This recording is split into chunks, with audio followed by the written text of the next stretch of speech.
Gimana enggak? Ready semua? Halo Ready. semua. Udah, mulai. Oke. Mana Pak Gun?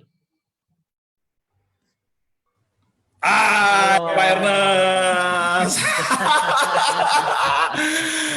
Halo semua teman-teman setanah air. Luar biasa hari ini kita Zoom-nya dari berbagai kota.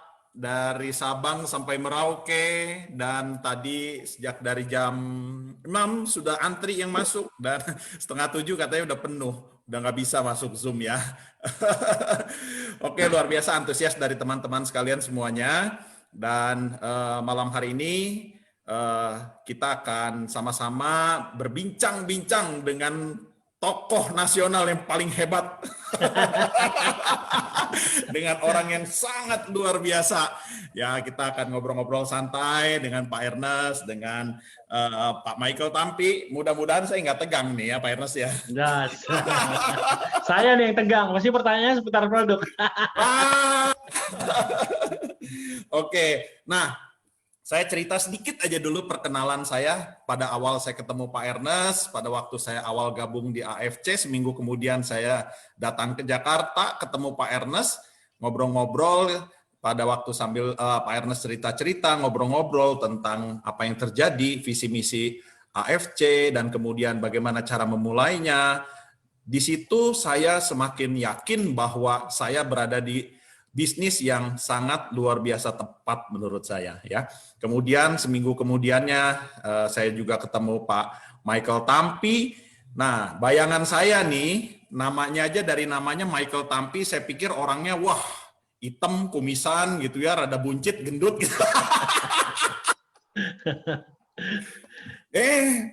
Pas lihat orangnya, gile ini mah cocoknya jadi artis, jadi bintang film, keren, ganteng, gagah, masih muda, dan orangnya asik banget lagi. Wah, ini mah keren banget dah, kita punya founder CEO di AFC, keren-keren semuanya.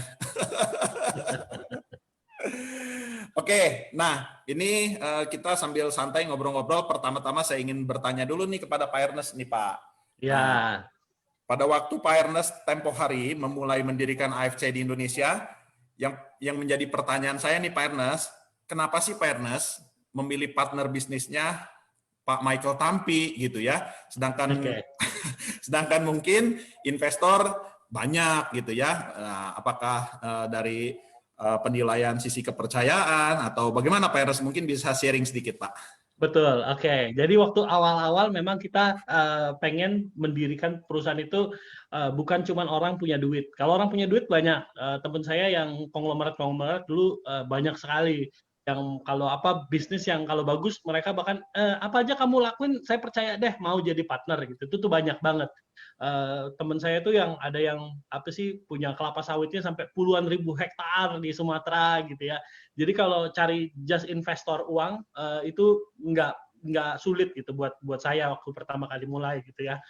Cuman kalau waktu kita mendirikan bisnis ini karena di awal-awal sekali ya kalau ada yang sudah pernah dengar ceritanya ini kan kayak semuanya kita selalu percaya bahwa ini tuntunan Tuhan yang bawa kita sampai saat ini ada gitu loh. Jadi saya nggak pernah bilang ini perusahaan saya atau ini saya ownernya atau gimana. Saya selalu bilang ini semua perusahaan Tuhan gitu. Tuhan yang atur semuanya, Tuhan yang bawa sampai kita bisa sampai saat ini. Nah, waktu itu kriteria pertama kalau mau jadi partner, dia nggak boleh rakus, nggak boleh serakahkan uang gitu, nggak boleh money oriented gitu. Yang kedua dia mesti punya hati dan orangnya harus baik gitu dan terpercaya. Secara nama harus baik gitu ya. Nah, waktu itu kita cari partner dan partnernya harus equal, harus sepadan gitu. Maksudnya dia harus bisa memberikan sesuatu yang lebih gitu, melengkapi apa yang saya nggak punya gitu. Jadi di perusahaan ini semuanya unik gitu Pak Gun dari awal, termasuk ada Niko, ada semua manajemen itu unik. Kita nggak bergerak sendirian. Jadi saya ada kelebihannya, Michael ada kelebihan yang saya tidak punyai, Niko ada kelebihan yang saya tidak punyai. Jadi kita tuh benar-benar datang tuh kayak saling melengkapi. Jadi waktu di awal-awal itu kita screening dan kita doa gitu. Siapa kira-kira orang yang tepat gitu. Tapi kriteria pertama adalah dia tidak boleh orang yang punya nama yang jelek. Nomor dua, dia nggak boleh serahkan uang. Jadi waktu kita pertama kali bilang, Mike, ini kita mau bikin seperti ini, tujuannya ke depan adalah bukan untuk kita, tapi ini yang ini bisa untuk member, maksudnya nanti ke depan itu orang-orang yang ada di dalam wadah ini, itu mereka yang harus bisa punya uang banyak. Kita harus tetap stay humble gitu. Kita nggak boleh pamer-pamer kekayaan. Kita nggak boleh naikin lifestyle kita gitu. Karena itu menurut saya dulu di Amerika kan udah cukup lama ya, lebih dari 15 tahun lah saya di Amerika gitu. Saya lihat pemain-pemain football gitu, pemain basketball, semua itu tuh kelasnya tuh udah kelas ratusan juta dolar gitu sekali sign kontrak mereka bisa ratusan juta dolar. Tapi apa? Mereka semua dalam waktu mereka sudah selesai kontrak dalam 5 tahun mereka akan bangkrut. Itu sudah standar banget hidup mereka. Kenapa? Karena mereka begitu sign kontrak mereka langsung hidup mewah-mewahan. Mereka seperti lupa diri, hidupnya bukan di dunia lagi gitu. Seakan-akan wah flashy sekali dari jamnya yang miliaran rupiah, mobilnya. Jadi mereka kalau party gila-gilaan gitu. Nah itu tuh sebenarnya bukan makanya kita di AFC nggak pernah bilang, ayo ini beli mobil yang mewah, pamer-pamer, kita nggak pernah. Kenapa? Itu bukan orang kaya loh, itu mentalitas miskin. Nah waktu mereka bangkrut, baru mereka sadar, iya ternyata selama ini salah jalan gitu, dan sudah terlambat gitu karena sudah berumur gitu. Nah dari situ saya selalu belajar gitu ya. Oh kalaupun kita dipercaya untuk bisa punya banyak gitu, kita nggak boleh upgrade lifestyle yang terlalu too much gitu. Of course nggak ini juga ya, maksudnya cuman kita nggak boleh ke arah sana. Upgrade lifestyle itu gimana sih? Contoh, oke, sekarang kan AFC udah gede nih. Udah bisa dibilang kita MLM yang terbesar saat ini di Indonesia gitu kan. Standar lah owner MLM itu hidupnya flashy gitu ya, punya mobil mewah, terus lalu pergaulannya pun akan pergaulan di seputar itu aja, di hidup mewah lah. Nanti ujung-ujungnya, karena saya melihat teman baik saya sendiri gitu ya, salah satu pengusaha yang sukses, ujung-ujungnya pasti nggak benar gitu, pasti nggak baik gitu loh. Mau seorangnya sebaik apa, tapi kalau pergaulannya sudah kayak yang owner dari klub mobil-mobil mewah lah, apalah, mereka kerjaannya cuma itu aja, jadi picik gitu. Nah, jadi saya di awal waktu pilih partner saya bilang, bisa nggak kamu kalau kita nanti sukses, kita begini tetap stay humble gitu. Itu salah satu kriteria. Kamu nggak boleh hidup di luar yang tiba-tiba berubah kayak OKB, itu nggak boleh gitu. Nah, bisa nggak, sanggup nggak? Karena kita tahu ini akan besar gitu. Terus Mike bilang, oke, bisa, karena memang saya juga lihat Mike itu dari dulu pelayanannya luar biasa, juga dia kenal sebegitu banyak orang ya, pokoknya wawasannya luas sekali, mau dari anak-anak muda sampai orang tua, sampai dari pejabat sampai orang kaya sampai artis, semua lengkap gitu. Tapi saya lihat Mike selalu hidupnya santai-santai aja gitu, nggak terlalu karena bergaul sama artis jadi ngobrol ke artis-artisan, nggak kayak gitu. Jadi itu salah satu nilai plus yang saya lihat, ini hebat nih orang itu, bisa nih jadi partner. Terus yang kedua, networknya juga luar biasa Mike gitu ya, dan dia bisa memberikan input-input yang kelebihan-kelebihan yang saya nggak punya banyak gitu. Contohnya di sosial media, di apalah soal-soal itu banyak sekali saya belajar dari dia tentang bisnis zaman sekarang. Kalau saya kan selalu old school, zaman saya selalu old school, dan saya nggak tahu, karena saya belajar, Mike kok bisnis ini aneh ya zaman sekarang, ada istilah yang begini, online lah, apalah, itu saya banyak belajar dari dia. Jadi kita benar-benar saling melengkapi gitu ya. Ya Pak Ernest soalnya zaman Amit Arif masih hidup, Pak Ernest angkatannya. Zaman Amit Arif. Siapa itu? Wah, maaf Pak Agen. Nggak kenal ya. Pak Agen lebih tua dikit nih. Waduh, ketuaan. Saya zamannya Ahmad Albar. Pak Michael nggak bisa masuk, Pak. Jadi nggak bisa masuk? Iya, soalnya udah penuh banget. Tadi dia kayak kelempar. Nah. Coba. Boleh kan? Relawan minta tolong salah satu bisa keluar. Ini Facebook masih penuh apa? Ini kok Facebook masih bisa, sama aja sebenarnya sama sini. Boleh 1-2 orang. Dia udah masuk tiba-tiba keluar, nggak bisa masuk lagi. Tadi udah saya jadiin co-host sih, cuman ini. Coba kalau enggak dengan, maaf ya kalau di kick 1 orang ya, maaf ya, lihat dari Facebook ya, kayaknya kita mesti masukin mic nih. Coba masukin nggak? Coba kamu pilih 1 orang yang harus dikeluarkan. Nah, lalu masukkan. Kalau sampai sebegitunya ya. Kalau ketendang mohon maaf ya. Bukan kami benci, cuma random. Random berarti Anda orang pilihan, benar nggak? Ya, Siapa? sambil tunggu Pak Michael. Nah, ini Pak Ernest tadi ngobrol-ngobrol soal keep humble dan sebagainya. Makanya pada waktu saya ketemu Pak Ernest, ini ada sesuatu yang berbeda nih. Saya gabung di AFC ini memang beda banget. Makanya teman-teman, ini sekedar sharing aja. Saya di AFC itu tidak malu dengan gengsi istilahnya ya. Saya prospek kemana-mana naik Gojek santai aja, Gojek motor juga hayu, kita datang ke prospek juga hayu, kita nggak pakai malu-malu, nggak gengsi-gengsi gitu Pak Ernest. Nah, saya lihat Pak Ernest, Pak Michael semuanya juga sangat rendah hati, mau nyapu di kantor, mau gotong-gotong barang dan sebagainya. Wah, ini saya bilang kita harus ikut teladan dari bos kita nih di sini gitu kan. Pak Ernest ngomong-ngomong kalau pagi suka ini ya bantu-bantu bersih-bersih kantor ya. Saya dengar beritanya gitu, Pak. Iya, kalau sekarang lagi di gudang sih Pak. Oh, di gudang. Iya, sekarang lagi di gudang. Kita setiap hari kan barang masuk tuh, kita harus ya bantuin lah kan, mereka kan kadang-kadang di gudang bingung mau di saat siapa nih yang dapat duluan gitu. Jadi ya saya di sana bagi-bagi. Kayak hari ini aja kita hari ini nih ada 4 pesawat tiba. 4 pesawat, jadi kita mesti langsung cepet-cepet nih, satu ke Gading Serpong, satu ke Surabaya, satu kemana, kita mesti bagi-bagi terus, mesti benar-benar fokus gitu, supaya semua cepat gitu. Nah, Pak Michael udah masuk nih. Oke. Hai, Pak Michael, apa kabar? Halo, Mike. Baik. Dari tadi Pak Michael diomongin loh sama Pak Ernest. Tapi diomongin yang baik-baik. Tadi keluar tiba-tiba, aduh, gara-gara signal. Mike, kok kecil banget suaranya ya? Jangan pakai itu kali, jangan pakai, kadang-kadang pakai itu jadi jelek ya suaranya. Pakai masker ya, jadi kecil ya suaranya. Bukan pakai ini, pakai apa? Oh, bukan maskernya sih, itunya apa? Nah, kalau tanpa itu kadang-kadang lebih bagus suaranya malah. Udah oke belum?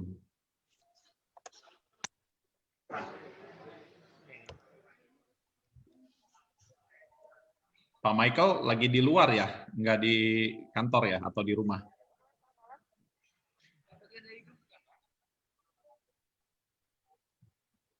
Oke, sambil nunggu lagi Pak Ernest. Ya. Nah, tadi sudah kita dengarkan bahwa alasan Pak Ernest memilih partner Pak Michael adalah memang kriterianya memenuhi syarat dari yang Pak Ernest kriteriakan gitu ya. Nah, sebenarnya udah nggak sabar sih kita mau dengerin dari orang yang lolos kriteria ini. Gimana Pak Michael, udah siap belum nih? Siap. Oke, nah Pak Mike saya mau tanya nih.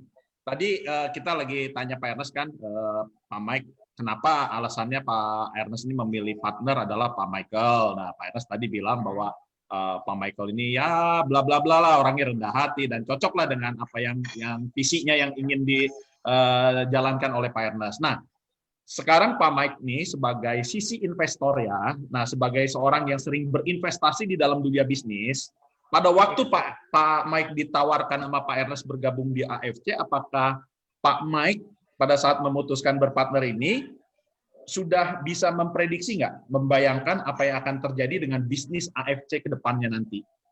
Pada saat itu ya, nah atau setidaknya apakah punya gambaran progres yang akan hasilnya kira-kira, pasti bagus nih. Orang kan kalau investor kan biasanya begitu ya. Nah kira-kira pada waktu itu yang dipikirkan apa kira-kira Pak Mike? Oke. Yang pasti ini surprise juga sih buat saya gitu loh. Pogon bisa AFC bisa berkembang seperti ini sampai saat ini. Itu nggak terlepas dengan kerja keras dari Pak Ernest sih sebetulnya. Jadi kata kerja keras itu yang saya believe itu. Jadi saya banyak sekali Pogon yang role model saya gitu ya, yang ya hebat karena kerja kerasnya tuh luar biasa. Jadi saya sebagai investor selalu kita tuh sebagai investor, bukan saya aja, itu selalu konsepnya itu kita invest in people gitu loh. Jadi kita invest itu bukan di bisnisnya sebetulnya. Kita bisnis itu di manusianya, kita invest di manusianya, di orangnya. Seberapa bagus orangnya, seberapa kuat drive-nya gitu, visinya. Dan itu semua lagi-lagi saya lihat ada di Pak Ernest gitu loh. Saya benar-benar lihat kita kan bisa tahu ya track record-nya Pak Ernest itu seperti apa gitu sebagai investor saya saat itu gitu. Jadi sama sekali nggak kepikir gitu loh. Saya sama sekali nggak kepikir AFC 2 tahun booming seperti ini, ya kita sangat bersyukur. Tapi kalau dibalik lagi saat itu ya enggak Togun. Tapi yang saya pilih Pak Ernest itu dengan karakternya itu pasti apa ya, Pak Ernest waktu nawarin saya tuh nggak pernah bilang mikir-mikir dulu, bahkan nggak pernah gitu. Jadi begitu datang ke rumah gitu ya ngobrol langsung saya bilang say yes, saya langsung say yes. karena saya tahu banget ini saya bilang everything he touch become gold gitu ya. Bukan karena apa, tapi yang benar-benar Pak Ernest itu sekarang tuh benar-benar jadi role model saya juga karena kerja kerasnya. Dan saya yakin kalau itu ditularin ke kita semua, kerja keras itu jaminan berhasil lah. Ya, memang Pak Ernest nih, Pak Mike suka kasih tahu juga ke saya bahwa Pak Ernest itu memang orang pekerja keras dan sebenarnya gini, apa ya istilahnya tangan dingin Pak, apa aja yang dikerjakan berhasil gitu loh. Bener nggak ya Pak Mike ya begitu ya? Betul. Di Amerika juga ngerjain apa aja jadi semuanya gitu. Nah sekarang sebenarnya ada satu rahasia. Nah rahasianya adalah istri saya Helen. Iya. Sebenarnya semua decision bisnis yang kita ambil itu pasti semua saya tanya sama Helen dulu gitu, menurut dia gimana? Karena dia atau ya dia punya satu karunia yang saya juga nggak punyain gitu, yaitu satu sensitifan dalam spirit dia gitu. Dia bisa tahu ini benar apa enggak, ini bagus apa enggak. Ini kan kadang-kadang kita, banyak mau begini mau begitu, tapi saya selalu tanya dia dulu dan akhirnya kadang-kadang kan suka beda pendapat juga. Cuman saya selalu ikut keputusan dia karena selama ini apa yang dia itu biasanya benar gitu. Jadi ada satu rahasianya, sekalipun dia nggak selalu tampil di depan, cuman itulah rahasianya, istri yang luar biasa gitu ya. Luar biasa, tepuk tangan untuk Bu Helen. Tapi memang di balik pria sukses katanya ada istri yang kuat katanya Pak Ernest. Betul. Orang bilang begitu ya. Nah, saya percaya memang Bu Helen ini orang yang luar biasa. Dan sampai dengan hari ini kita lihat perkembangan AFC tadi Pak Mike sudah singgung. Nah, cuman begini nih Pak Ernest nih, saya mau tanya lagi Pak Ernest. Apakah Anda memulai AFC penuh rasa khawatir pada waktu itu? Maksudnya jalan nggak nih bisnis? Jalan nggak nih ya? Dan apalagi pada waktu itu belum punya pengalaman tentang MLM dan sebagainya.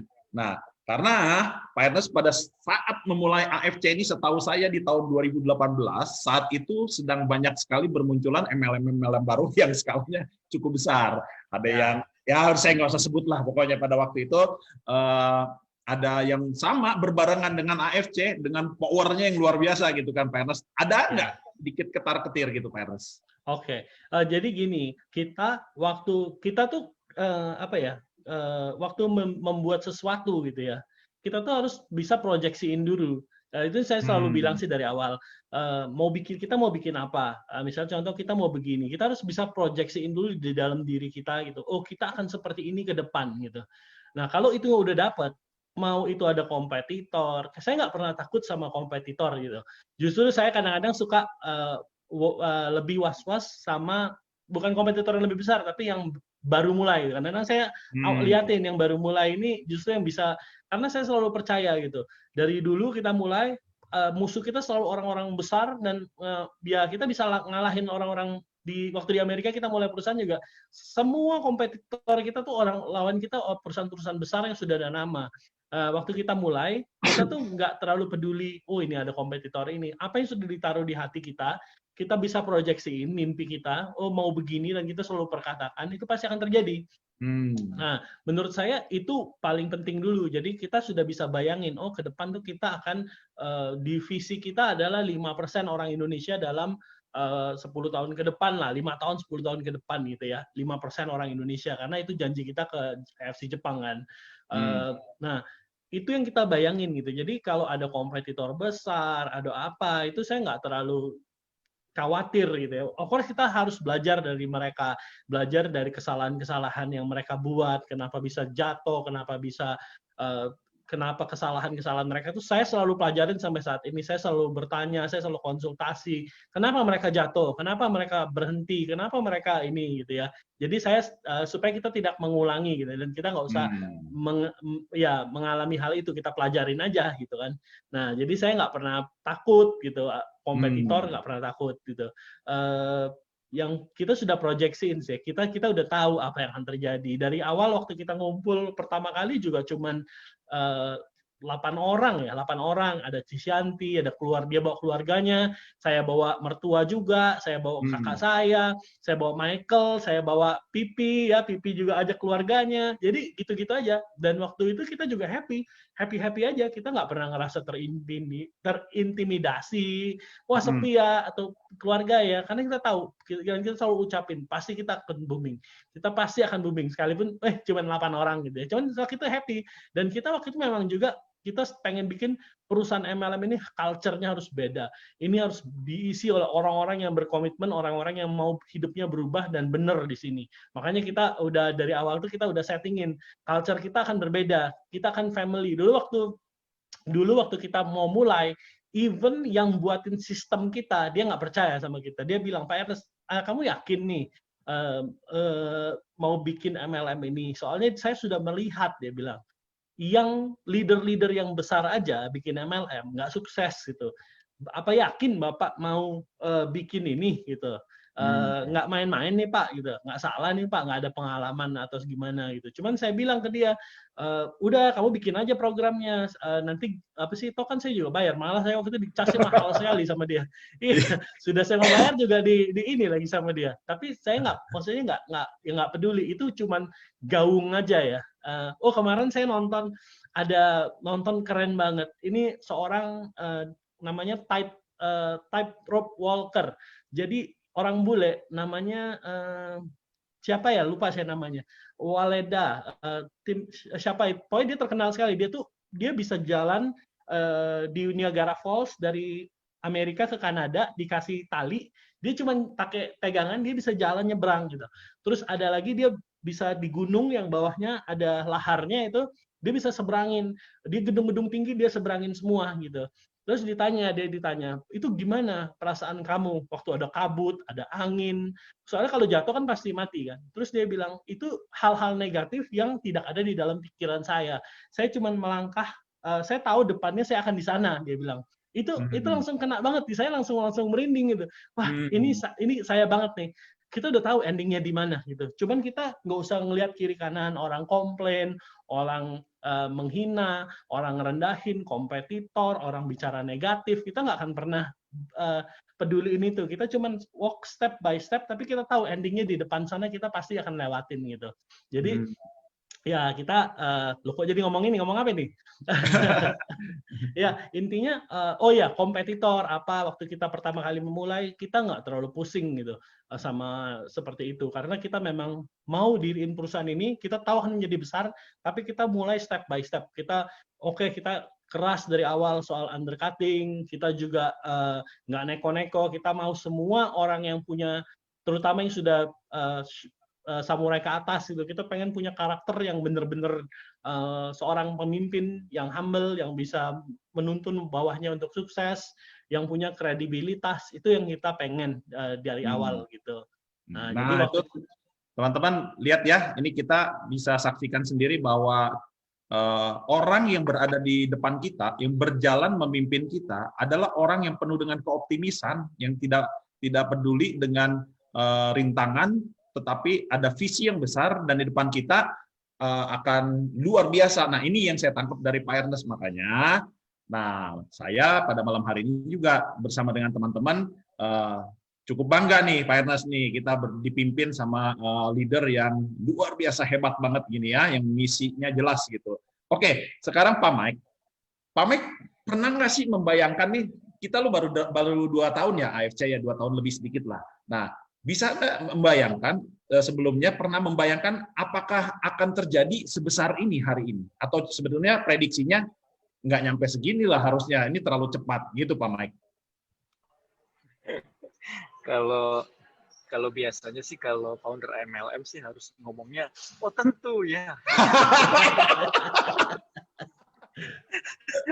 Tapi kan ini kan kita apa ya, kalau ya saya ngelihat value-nya AFC ini kita selalu ngomong apa adanya kan Gogun ya. Ya, Walaupun betul. saya sebagai founder, kalau pertanyaannya seperti ini, terus terang, kalau saya pribadi, Ernest pasti melihat, tapi saya enggak, gitu, jujur ya, gitu. Karena buat saya yakin nyampe sini kok, Gun. Saya yakin banget, karena ini ada di tangan orang yang tepat. Tapi untuk 2 tahun, kok Gun, kalau pertanyaan 2 tahun, ini sih grace kok Gun, ini sih Ya. apa ya, bahkan dengan timing pandemi kok produk yang kita pakai ini, produk yang kita bawa ini malah makin bagus gitu ya. Ini jujur aja dengan kalau pertanyaannya dalam 2 tahun dan kondisi pandemi ditambah lagi kondisi pandemi, saya bersyukur, tapi kalau ditanya jujur saya jawabannya pasti saya nggak nyangka gitu. Kenapa saya bilang kalau Pak Ernest bisa ngelihat itu? Karena jadi gini, Bun, saya buka rahasia sedikit ya. Kita kan bukan dari founder yang main MLM, menjalankan bisnis MLM, tapi kita berdua believe karena Pak Ernest di Amerika, saya juga dengar di Amerika, saya pelajarin MLM itu udah lama, itu saya ngerasa konsep MLM bagus sekali. Jadi kita tuh pernah kita ikut waktu itu, kita belajar, kita ikut satu seminar MLM gitu, tapi seminarnya James Gui ya, kita ikut. Terus saya ingat banget malam itu dalam apa namanya, dalam 1 tahun kalau nggak salah ya, dalam 1 tahun jadi dikasih kertas penambahan penghasilan kamu berapa gitu. Saya cuma tulis 10 kok. Oh, 10 apa? 10 triliun. Penambahannya 10 M. Saya cuma tulis segitu loh. Oh, oke. Prediksinya 10 M. Iya. Saya kalau Pak Ernest tulisnya 400. Keren. Jadi bisa bandingin kan. Perbedaan saya sama Pak Ernest benar-benar dreamer dan saya bangga banget. Saya masih belajar. Saya jadi belajar startup. Saya jadi belajar. Oh, harus punya mimpi tuh paling enggak ya sedikit di bawah Pak Ernest lah kita semua nih. Iya, saya kalau denger itu sih malu. tapi ya itu balik lagi buat saya kombinasi antara produk bagus, eksekusi oleh tim yang bagus, terus ada teman-teman Kazoku, ada teman-teman leader yang bagus, dan ditambah kita punya bonus bagus. Jadi semuanya sangat mendukung sampai 2 tahun ini kita di level seperti ini kok. Puji Tuhan ya, bersyukur ya. Ya Pak Ernest sih memang Pak Ernest sih memang biasanya nyetir truk tronton gitu kan. Mobilnya mobil city car gitu. Makanya muatannya besar. Oke. Nah, gini, Pak Ernest dan Pak Mike ini pasti dua-duanya punya perasaan yang sama. Dan ini saya mau tanya dari versi masing-masing. Di dalam menjalankan bisnis MLM ini kan kita sebenarnya urusannya bisnis manusia. Nah, manusia tuh lebih susah ngaturnya, lebih gampang ngurusin stok barang di gudang, Pak Ernest. Betul. Nah, gini, saya mau tanya pertama, apa yang Pak Ernest rasakan? Tentu ada di tengah-tengah keberhasilan kita sampai dengan hari ini ada perasaan bahagia. Nah, kira-kira apa yang membuat Pak Ernest dan Pak Mike ini bahagia ketika melihat perkembangan kita semua berjalan sampai dengan hari ini? Mulai dari siapa ya? Pak Ernest dulu deh. Mike dulu. Oh, Pak Mike ya, Pak Mike dulu. Apa yang membuat Pak Mike bahagia gitu? Saya butuh tisu. Saya terus terang, ya kalau yang paling buat bahagia ya, Bun. Ya kita punya misi. Saya berapa hari lalu sempat tulis di grup WhatsApp ya. Kita punya misi yang besar buat teman-teman di sini, terutama untuk jadi jawaban gitu, jadi jawaban buat teman-teman, bukan cuman apa ya, bukan cuman menjalankan bisnisnya, tapi juga jadi orang-orang yang saya bilang berkecukupan gitu. Bahasa saya mungkin berkecukupan, tidak berlebihan gitu ya sifatnya gitu ya, walaupun ada kemampuan, tapi ya di AFC kan diajari untuk tidak berlebihan ya hidup kita ya. Jadi yang saya paling bahagia jujur aja nih ngelihat sekarang tuh banyak hasilnya, Gun. Waktu awal-awal banyak ketemu dengan para leader yang udah apa ya, di situasi ya pernah sampai jual rumah, udah nggak punya rumah gitu ya, udah ya. MLM zaman dulu itu mengajarkan kita mempunyai lifestyle yang buruk, Gun. Harus punya mobil mewah, foto di depannya, harus jalan-jalan terus. Semua itu dianggap hasil dari MLM. Memang benar, tapi di AFC kan kita nggak mau begitu. Kita mau sustain, kita mau itu. Nah, benar-benar ngelihat, oh ada yang taxi driver gitu ya, sekarang udah maju. Terus ada teman-teman yang mulai bangkit, ya udah mulai beli rumah, mulai beli ruko gitu. Itu buat saya priceless, kok, nggak ada gantinya. Iya. Ada gantinya. Jadi bukannya dari laba ya ukuran kebahagiaannya, tentu dari orang-orang yang gabung di sini banyak berubah nasibnya gitu ya Pak Michael ya. Iya, Gun. Oke, makasih Pak Michael. Kalau Pak Ernest gimana Pak? Sama sih, sama banget. Makanya yang kita itu kalau di sini ya di AFC beda sama MLM lain nih. Kan saya juga banyak kenalan owner MLM. Mereka kadang-kadang ya mereka lebih fokus ke misalnya leader-leader utamanya yang menghasilkan bawa omset atau apa gitu.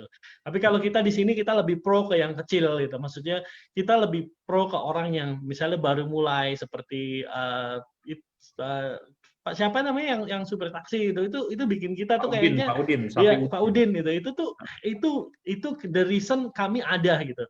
AFC ada bukan apa ya, bukan untuk ada jadi yang apa sih pemain MLM lama yang dapat bonusnya puluhan miliar gitu, bukan itu, tapi gimana orang yang hidupnya susah banget tiba-tiba masuk AFC dia bisa berubah hidupnya. Ada Pak Udin, ada yang kemarin di timnya Pak Adi itu yang ada Pak Sigit yang jualan batagor ya.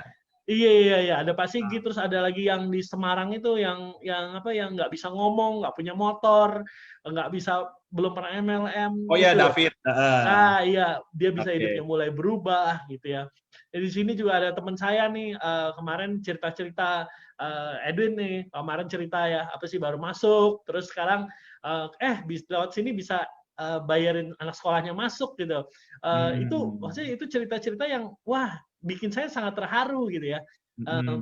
Edwin nih realtor luar biasa loh. Saya kenal dia tuh dari tahun berapa ya? Dari tahun berapa tuh, Edwin? Wah, lama banget.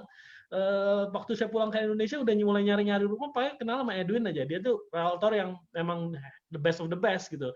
Nah, cuman kan masa-masa pandemi gini ya penjualan rumah kan mulai turun gitu dan mulai rasa gitu ya. Kemarin ngobrol-ngobrol, oh iya ya, jadi mungkin kalau di yang rumah nggak selancar dulu gitu ya. Nah, jadi lewat AFC lumayan nih, udah bisa ini gitu. Terus ada lagi teman saya kemarin dari kota lain, dari kota Palembang sih, dia cerita, wih katanya, untung aja saya masuk AFC. Ini pengusaha gitu, pengusaha. Terus dia bilang, oh wah, dulu dia nggak terlalu anggaplah AFC gitu ya, income-nya gitu. Dia cuma pakai produknya, terbantu sekali, lalu dia bantu kasih ke teman-temannya. Itu aja dia bilang, gue pengen teman-teman saya sehat gitu. Nah, nggak lama dia bilang, untung sekarang ada di AFC gitu. Soalnya bisnisnya juga turun sekarang.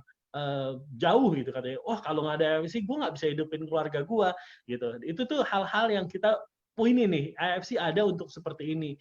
Terus waktu kita sekarang bisa memberi, gitu. Itu yang paling utama juga yang bikin saya happy. Kita perusahaannya makin besar, tapi kita juga memberi. Ya. Kita bikin panti asuhan di Nabire, kita bikin air bersih. Itu kebahagiaan saya. Itu maksudnya kita bisa lakuin semua itu karena AFC maju gitu.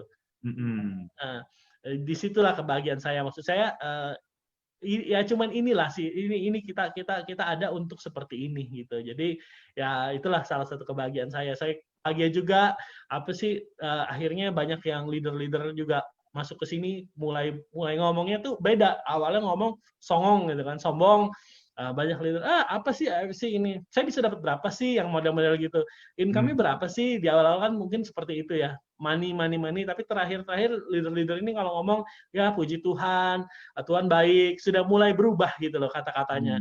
It's okay gitu. Kita nggak menghakimi, maksudnya it's okay. Mungkin dari dulu juga nggak hidupnya belum pernah mengenal apa ya, maksudnya kebaikan Tuhan atau apa, sekarang ngomongnya jadi beda gitu. Itu yang saya menurut saya wow, ini value yang kita berhasil sebarin gitu ya, value kebaikan tentang jagain keluarga, orang-orang yang tadinya hidupnya yang orang-orang yang karakternya kurang baik kesini lama-lama karakternya jadi baik. Ya itu aja sih yang menurut saya paling bikin saya happy gitu dan mau terus untuk ada di sini. Karena honestly sekarang ini super capek sekali. Capek iya, lelah iya. Akhir-akhir ini capek dan lelah banget lah. Maksudnya mau dari mindset, barang selalu datang habis lagi, gulungannya nggak habis-habis gitu. Sempat saya capek, lemah, dan saya sempat pikir, enakan sebenarnya ngapain saya begini juga gitu ya. Ngapain sih saya begini juga, itu terlalu terjun, terlalu ini, santai-santai aja gitu kan. Makanya sebenarnya semua sudah enough gitu loh. Saya iseng, saya apa ya, maksudnya saya keluar hari ini pun saya nggak akan kekurangan gitu loh. Saya masih punya bisnis yang lain. Cuman kalau saya lihat orang-orang seperti Pak Udin, orang-orang seperti ya teman-teman saya gitu. Kalau saya mundur dari sini gitu, terus saya ya udah biarin aja deh gitu. Itu gimana gitu mereka gitu. Tanggung jawab saya gimana ke mereka gitu ya. Jadi kita ada memang untuk long term gitu. Saya capek nggak apa-apa. Saya itu kan just itu. Cuman kita akan long term. Ini apa sih namanya? Ini baru dimulai loh. Ini kita memang sudah paling top sekarang ya. Cuman ini baru saja dimulai gitu. Jadi jangan takut gitu. Gitu. Oke, makasih Pak Ernest. Jadi memang harta yang kita miliki ini yang paling berharga adalah sebenarnya karakter ya. Di sini kita dapat pembentukan karakternya di AFC. Nah ini luar biasa. Memang betul apa yang kata Pak Ernest tadi sampaikan, banyak sekali orang-orang kalau diceritakan, digali satu persatu, sangat banyak orang yang nasibnya berubah masuk AFC, dan bahkan yang tadinya karakternya kasar dan sebagainya sekarang sudah banyak mengalami perubahan. Nggak tahu nih karena apa, mungkin karena ada kuasa Tuhan bekerja ya Pak Ernest ya. Amin. Nah gini ini. Sekarang Pak Mike, sekarang kan mulai banyak kompetitor nih ya yang membuat produk-produk yang menyaingi SOP 100. Biasalah kita kalau bisnis kan di dunia usaha kalau laku orang paling gampang kan niru yang sudah jalan gitu kan. Nah, betul kan? Paling enak kan begitu gitu. Nah, bahkan yang lebih sadis kandungannya pun ngaku terbuat dari salmon ovary peptide dan punya paten kita lagi misalin. Oke, nah sebenarnya untuk menyikapi hal seperti ini nih Pak Mike nih, terutama kan Pak Mike berada di dalam AP2LI dan sebagainya, kita harus ambil langkah yang bijaksana kan tentunya. Nah ini kebetulan ada banyak sekali member-member, leader-leader yang bergabung di sini, mungkin ada sedikit pesan juga Pak Mike untuk kita semua, apa yang harus kita sikapi menghadapi situasi seperti ini? Oke, saya mulai dengan cerita ya Pak Gun. Tentang Indomie dan mie sedap gitu. Jadi mie sedap itu produksinya Wings. Wings itu sering banget disebut sebagai perusahaan yang paling jago dalam hal dia tuh kalau buat produk itu bisa mirip, tapi targetnya itu second best, bukan jadi the best. Seringkali konsepnya tuh seperti itu. So second best is enough buat mereka. Gitu. Jadi yang mereka lakukan dulu banget jadi study case antara Indomie dan mie sedap. Mie sedap itu tiba-tiba ada di mana-mana dan tiba-tiba jadi omongan orang karena terlalu mirip sama Indomie. Tapi ternyata setelah apa ya, case ini diteliti, dipelajarin di dunia bisnis, ternyata yang justru yang menyebabkan mie sedap itu terkenal itu adalah kompetitornya sendiri, gitu. Oh. Yang membuat dia terkenal seringkali yang membuat produk yang sebetulnya imitasi, mengikuti, atau ya something like that ya. Jadi terkenal tuh seringkali justru market leader gitu. Kalau kita saat ini sebagai market leader di SOP, sebagai pemegang SOP, yang saya boleh share di sini adalah yang pertama, kita nggak perlu reaktif, nggak perlu bikin mereka jadi lebih dikenal. Gitu. Dengan lebih dikenal tuh gimana caranya? Ya, wah ada produk ini, habis itu di-share di grup, dari grup satu ke grup lain, grup satu ke grup lain. Jadinya viral di tempat kita. Habis viral di tempat kita, semuanya jadi notice, wah ada ini, terus lihat sosial medianya, kepo, wah dihajar, dikomenin gitu. Saran saya itu justru menjadi keberhasilan mereka gitu, mendapatkan atensi kita, mendapatkan perhatiannya kita. Ya, akhirnya kita semua kenal, akhirnya kita tahu. Yang saya senang tadi ini benar-benar kita nggak ada omongan saya sama Pak Ernest ya untuk interview untuk acara hari ini kok Gun. Yeah. Tapi yang paling saya senang tadi waktu Pak Ernest bilang justru kita sangat memperhatikan kompetitor yang baru mulai gitu. So dari statement itu saya sih berharap teman-teman di sini, para leader bisa sama-sama melihat bahwa manajemen itu nggak tutup mata juga gitu. Nggak tutup mata juga kalau ada kompetitor gitu. Ya kita lakukan banyak hal, bahkan kita mengeluarkan subarasi, itu semua jawaban kita. Kita emang didesain sama Pak Ernest untuk selalu one step ahead, don't worry, gitu. Believe in yourself, percaya banget sama produknya kita. Produknya kita benar-benar pure dari Jepang, sayang aja kita nggak bisa berangkat ya, gitu. Bener-bener produksi perusahaannya nggak main-main seperti itu. Jadi saran saya untuk hal-hal seperti ini, percaya diri, confident dengan produk kita. Dihajar harganya, memang kita punya ingredient bagus, gimana dong, ya kan? Dan memang kita proven, memang kita terbukti, paten jelas, semuanya jelas. Nah, dengan itu kita nggak punya waktu. Kita nanti dengan confident yang luar biasa dengan produk kita, dengan bisnis kita nggak punya waktu tuh buat kepo-kepoin kompetitor, bikin dia lebih famous, lebih viral. Tapi biar itu jadi tanggung jawab manajemen gitu, untuk bikin inovasi lebih lanjut, untuk bikin saya nggak bilang counter attack ya, tapi memperhatikan pasti kompetitor ada cara bagusnya juga seperti itu ya. Ya kita saling belajar ya. Tapi buat saya keep calm, believe in our product gitu. Ya, kan believe in our business. Saya yakin banget AFC pasti yang terdepan. Ya. Oke, makasih Pak Mike nih, masukannya sangat bagus sekali ya teman-teman. Jadi perlu diingat hal-hal seperti ini yang tadi Pak Mike sampaikan, kita nggak perlu panik dan nggak perlu sampai kepo-kepoin, blast ke grup kita gitu. Ada produk baru nih, pesaing begini, ya itu biarin aja. Wajar kok orang mau ngikutin. Gini loh, kalau saya pribadi ini Pak Mike prinsipnya ya, kalau kita sudah membuat sesuatu dan berhasil, tiba-tiba ada orang mengikuti dan dia bisa diberkati. Kalau saya sih jujur terus terang ya, puji Tuhan, biar aja orang itu diberkati dengan bisnisnya yang baru, kan kita bisa main lagi yang baru produknya. Nah, kita udah keluar subarasi, iya kan? Gitulah. Ya memang kalau misalnya banyak orang yang di tempat lain, MLM lain bisa sukses juga membangun bisnis MLM, kenapa enggak gitu kan? Biar ekonomi negara ini akan cepat pulih gitu ya, karena resesi negara ini nggak main-main nih saat-saat ini. Gitu. Memang kita harapkan usaha-usaha dalam negeri ini banyak yang bangkit lah. Kita berkati aja lah mereka ya. Setuju ya Pak Mike ya? Nah, jadi saya ya, kira saya.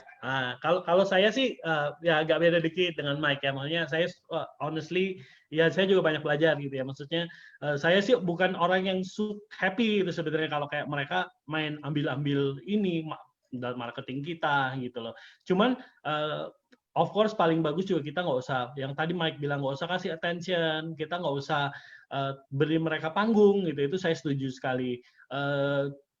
Kalau kesel sih pasti kesel lah. Wah, ini orang yang kita paling takut adalah mereka ciptain produk karena hanya beneran untuk mendompleng gitu, untuk mendompleng market yang sudah ada itu.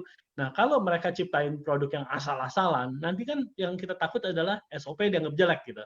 Tapi mereka ciptain produk ada gulanya, dibilang untuk kesehatan gitu kan. Itu yang kadang-kadang saya, ya udah kita edukasi aja yang bener deh gitu. Kalau menurut saya gitu ya. Kalau misalnya ada, oh ini apa nih? Saya selalu akan edukasi yang benar, yaitu contoh Google dulu buatan mana gitu. Apakah mereka buatan beneran buatan Jepang 100% atau mereka buatan Indonesia yang ngaku Jepang. Itu kan sudah apa ya, kayak misleading sebenarnya, misleading. Oh ini Jepang loh, tapi ternyata buatan Indonesia. Dan sekarang kan kalau dulu mungkin masih bisa. Cuman kan kalau sekarang kan ini zaman informasi terbuka, susah untuk membohongi orang gitu. Ya jadi kita bilang, oke, Google aja izinnya apa. Box itu nggak bisa bohong gitu.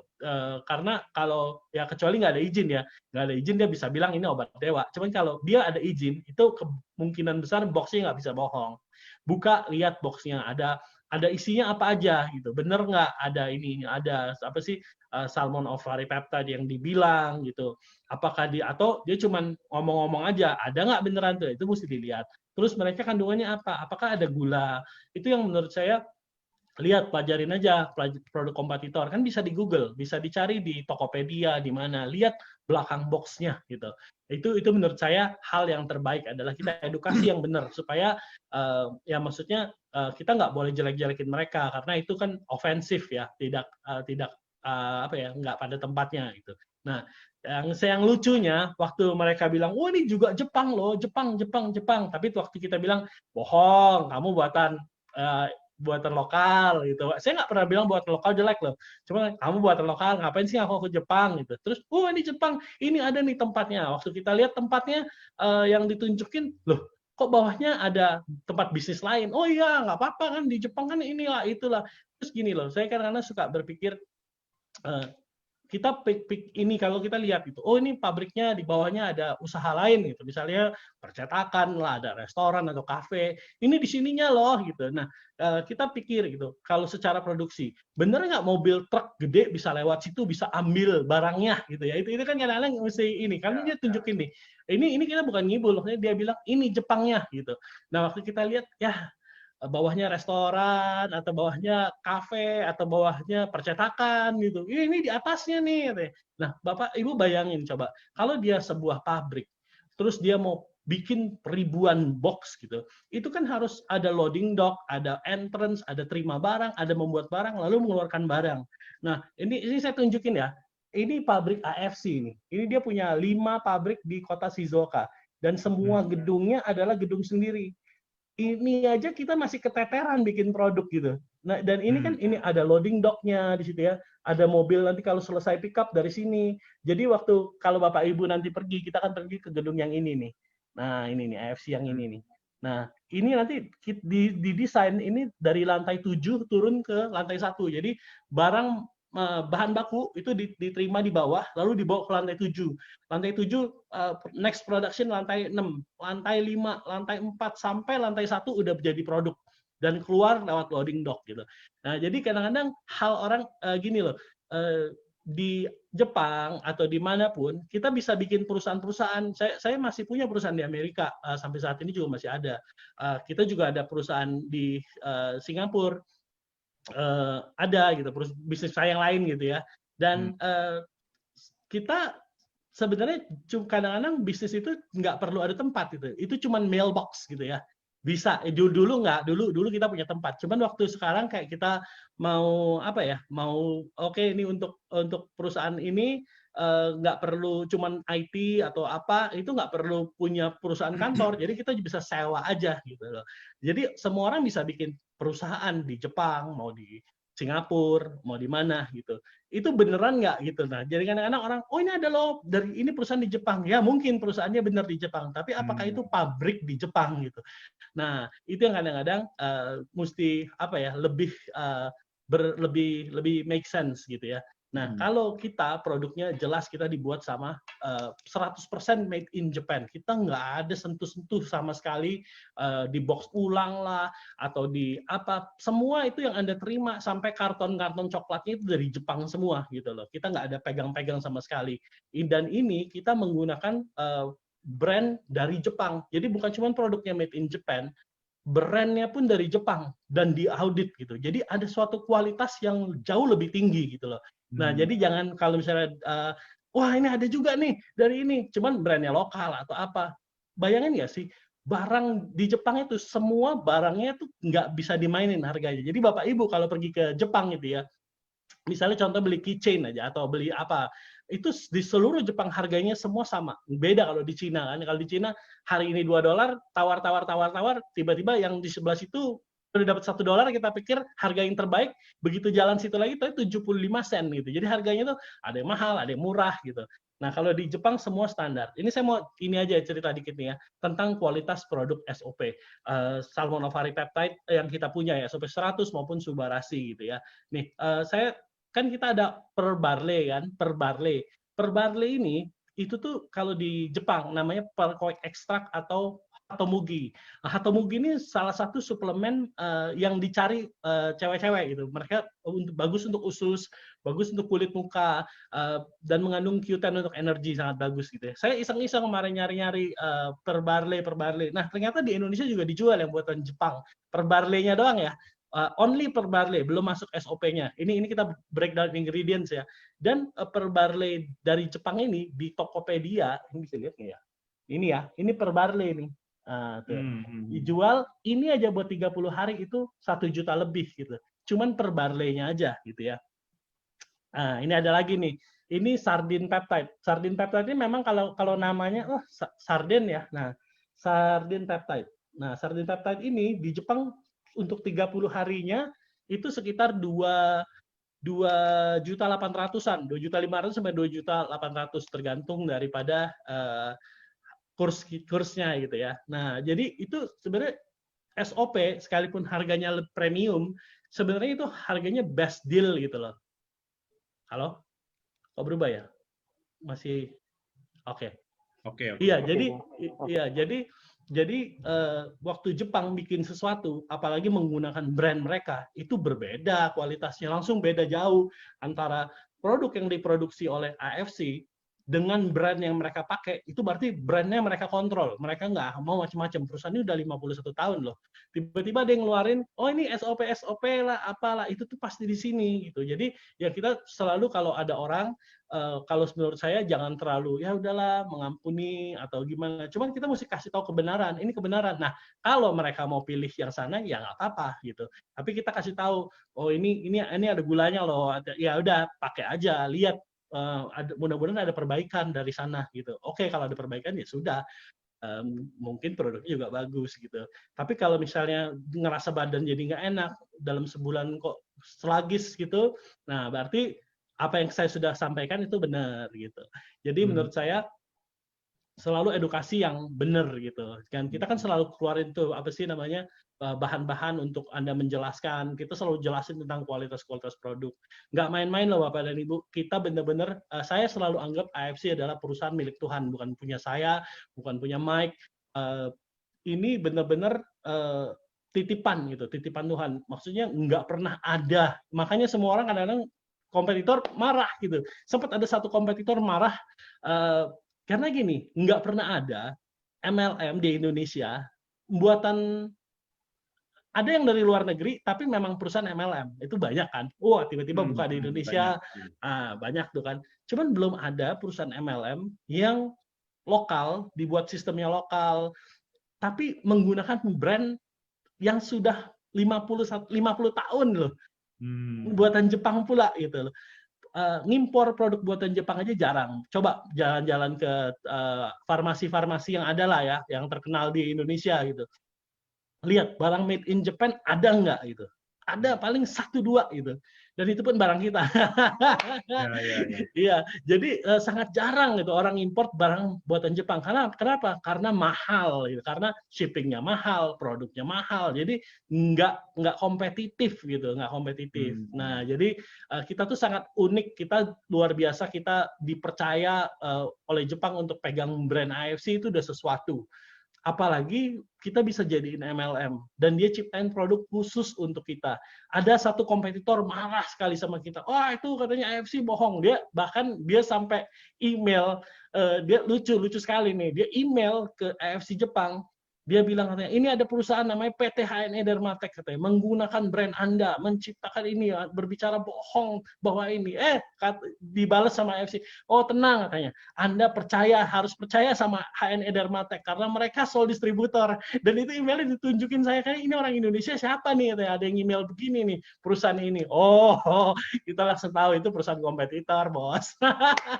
Kompetitor kadang-kadang, wah benci, dia ini apa sih, bertanya-tanya juga ya, kok bisa gitu. Jadi maksud saya, ya kita produknya nggak main-main gitu loh. Jadi kalau misalnya Bapak dan Ibu ada orang mau pakai SOP atau apa gitu ya, selidikin dulu background-nya, bener nggak sih? Kalau disuruh, tuntut dong Pak, gini. Aduh, kita terlalu sibuk dan kita benar-benar nggak. Nah itu yang saya setuju kalau pakai yang Mike tadi bilang, nggak usah lah kalau yang gitu, kita ambil yang higher level gitu ya. Nggak usah lah ngapain sih kita pusing yang begini-begini, kalau mau lawsuit atau apa, nggak ada gunanya, nobody win gitu. Ini mendingan kita, cuman kalau edukasi yang benar, ini menurut saya penting gitu, supaya kita bisa kasih tahu mana yang benar, mana yang enggak gitu ya. Oke, Pak, terima kasih Pak Ernest, penjelasannya cukup memuaskan sekali ya. Ya, ini sekarang kita sedikit bergeser topik nih Pak Ernest nih, yang lagi hot nih topik kita nih sekarang ini, masalah barang nih Pak Ernest nih. Ini yang lebih seru nih kelihatannya nih. Nah, karena di bulan September tahun lalu, saya 2018, ngumpet dulu kalau gitu ya, Pak Kogun. Ya, mantap. Bulan September tahun 2018, seingat saya nih, pernah terjadi kekosongan barang dan itu parah, cukup lama, sampai bulan Maret. Itu berbulan-bulan kosong, tidak ada inden lagi statusnya. Nah, itu fase-fase berat masih sudah bisa dilewati. Nah, tentu Pak Ernest udah mengalami yang ketiga nih sekarang nih. Sebelumnya waktu tahun lalu, kita waktu ada transisi mau masukin Utsupushi ya, ada kekosongan barang juga. Nah, terus ya pastilah Pak Ernest ada juga yang maki-maki Pak Ernest nih mungkin nih. Kalau Niko sih saya yakin kenyang tuh dimaki-maki member. Nah, kemudian yang pertama pertanyaan saya, Pak Ernest bagaimana menyikapi dan merespon dari member-member yang marah-marah, yang kecewa, yang ya pokoknya banyak alasan lah ya. Kemudian yang kedua pertanyaannya, pernah terulang kembali stok yang di tahun lalu, dan pengalaman ini tentu harusnya nih Pak Ernest punya persiapan lebih matang karena ini udah ketiga kali nih Pak. Nah, kenapa kok bisa kecolongan saat ini masih seperti itu lagi terulang? Oke. Nah, ini ya pertama saya minta maaf dulu lagi ya karena barang kosong dan apa sih namanya, kita tapi udah usahain yang terbaik untuk barang segera datang. Ya cuman karena kali ini bukan yang monitor stok kita itu Jepang ikutan loh. Ada 4 orang yang di Jepang yang memonitor stok kita gitu. Cuman ini kan lagi PSBB, ini kasusnya agak berbeda. Ini lagi PSBB, mereka produksinya cuma boleh separuh gitu. Maksudnya orang-orang berkumpulnya semua, kalau Jepang itu benar-benar ketat, nggak kayak Indonesia itu. Maksudnya jadwal mereka diperiksa, jadi mereka tuh benar-benar orangnya nggak boleh kerja X gitu. Jadi misalnya pabrik ini cuma boleh kerja segini, jadi otomatis outputnya nggak bisa banyak. Nah, beda dengan dulu. Kalau dulu yang pertama kali itu kita nggak siap, kita nggak tahu power dari binary itu ya, cepat itu kita nggak tahu. Jadi kalau Jepang itu kita order hari ini, 3 bulan kemudian baru bisa dilakuin gitu. Jadi waktu itu kita nggak ready, barangnya habis, kita mohon tapi ya udah nunggu deh berapa bulan tuh waktu itu ya. Akhirnya ya itu pelajaran yang ini, akhirnya nggak lama Jepang ikutan estimasiin gitu ya. Nah cuman kan kayak gini loh, kita kalau sama Jepang itu cash and carry sistemnya. Jadi kita buka PO harus bayar langsung gitu. Nah, kita bisa aja buka, oh ya udah saya mau beli berapa, 2 juta box, atau 3 juta box, atau 10 juta box gitu ya. Cuman kan itu mesti dibayar semua gitu. Jadi kita juga di Indonesia mesti balancing gitu, antara bonus yang harus dibayar, antara produk yang harus dibeli, antara progres untuk kemajuan perusahaan, itu kan harus dibalancing semua. Nggak bisa kita asal-asalan, oke kita beli aja 100 juta box gitu. Lalu, oh ini duit semua kita bayarin, lalu bonus nggak bisa dibayar, kan nggak mungkin juga gitu kan. Jadi kita harus balancing. Kira-kira kelipatannya adalah biasanya kayak kali 5 atau kali 6. Biasanya kita seperti itu. Oke, di bulan ini segini, berarti di depan kita harus siapin kali 5 atau kali 6. Kira-kira seperti itulah. Biasanya aman gitu. Nah, ini saya mau cerita dikit nih. Jadi ada satu MLM dulu sangat terkenal deh, ini MLM legend banget gitu, legend banget. Saya tahu salesnya karena yang tertingginya berapa saya tahu karena dulu pembuat sistemnya kita pakai dia, dan dia pernah cerita, oh dia pernah apa sih, wah dia mau pernah segini, nggak pernah macet, sistem kita nggak pernah hancur. Jadi saya pernah tahu sales mereka, dan kita achieve sales itu di bulan Maret gitu. Wah kita sudah bisa dibilang best of the best di bulan Maret gitu ya. Jadi kita sampai dapat piala itu kan, penghargaan Atanimi itu. Iya. Sales revenue kan kita. Iya. Nah, pokoknya di bulan Maret itu kita pikir, karena gini, dari semua MLM yang kita tahu yang legend nih, biasanya ada satu titik sales tertentu yang mereka tinggi, habis itu udah drop. Jadi ada satu angka dari beberapa MLM yang super ini, ada beberapa angka yang kita pengen sales kita seperti inilah dalam mimpi kita gitu ya, baru dibilang MLM legend. Nah itu kita udah achieve di bulan Maret gitu ya. Jadi nah ini saya tunjukin ya, nih bulan Maret, angkanya udah hapus, cuman di bulan Maret tuh. Tapi lihat di bulan sekarang itu, kita di bulan Juli dan Agustus ini mah udah meroket ya ini ya. Iya, di luar legend, ini mah udah di luar legend, belum pernah ada yang seperti ini gitu loh. Nah, maksud kita tuh gimana ya? Kita baru wow gitu di bulan Juli orang Jepang udah bilang, kamu ini Pak kayaknya dari grafiknya kamu akan kekurangan, soalnya kita nih pasti PSBB. Dia bilang udah nggak mungkin bisa diapa-apain, kamu pasti akan kekurangan barang di bulan Agustus gitu. Nah, jadi ya sekarang ini kita mau nggak mau ya beginilah gitu. Cuman barang yang dikasih juga bukannya sedikit loh, sangat banyak sekali. Saya ada postingan lama gitu ya, di share kemarin, Lavina share di Facebooknya gitu. Saya lihat zaman dulu nih yang kehabisan yang keberapa tuh. Wah, ada barang datang berapa ribu gitu. Wah, kayaknya udah banyak. Kalau sekarang lah itu benar-benar kita udah 10 kali lipatnya yang kita pesen gitu. Tapi masih nothing juga gitu. Datang habis gitu.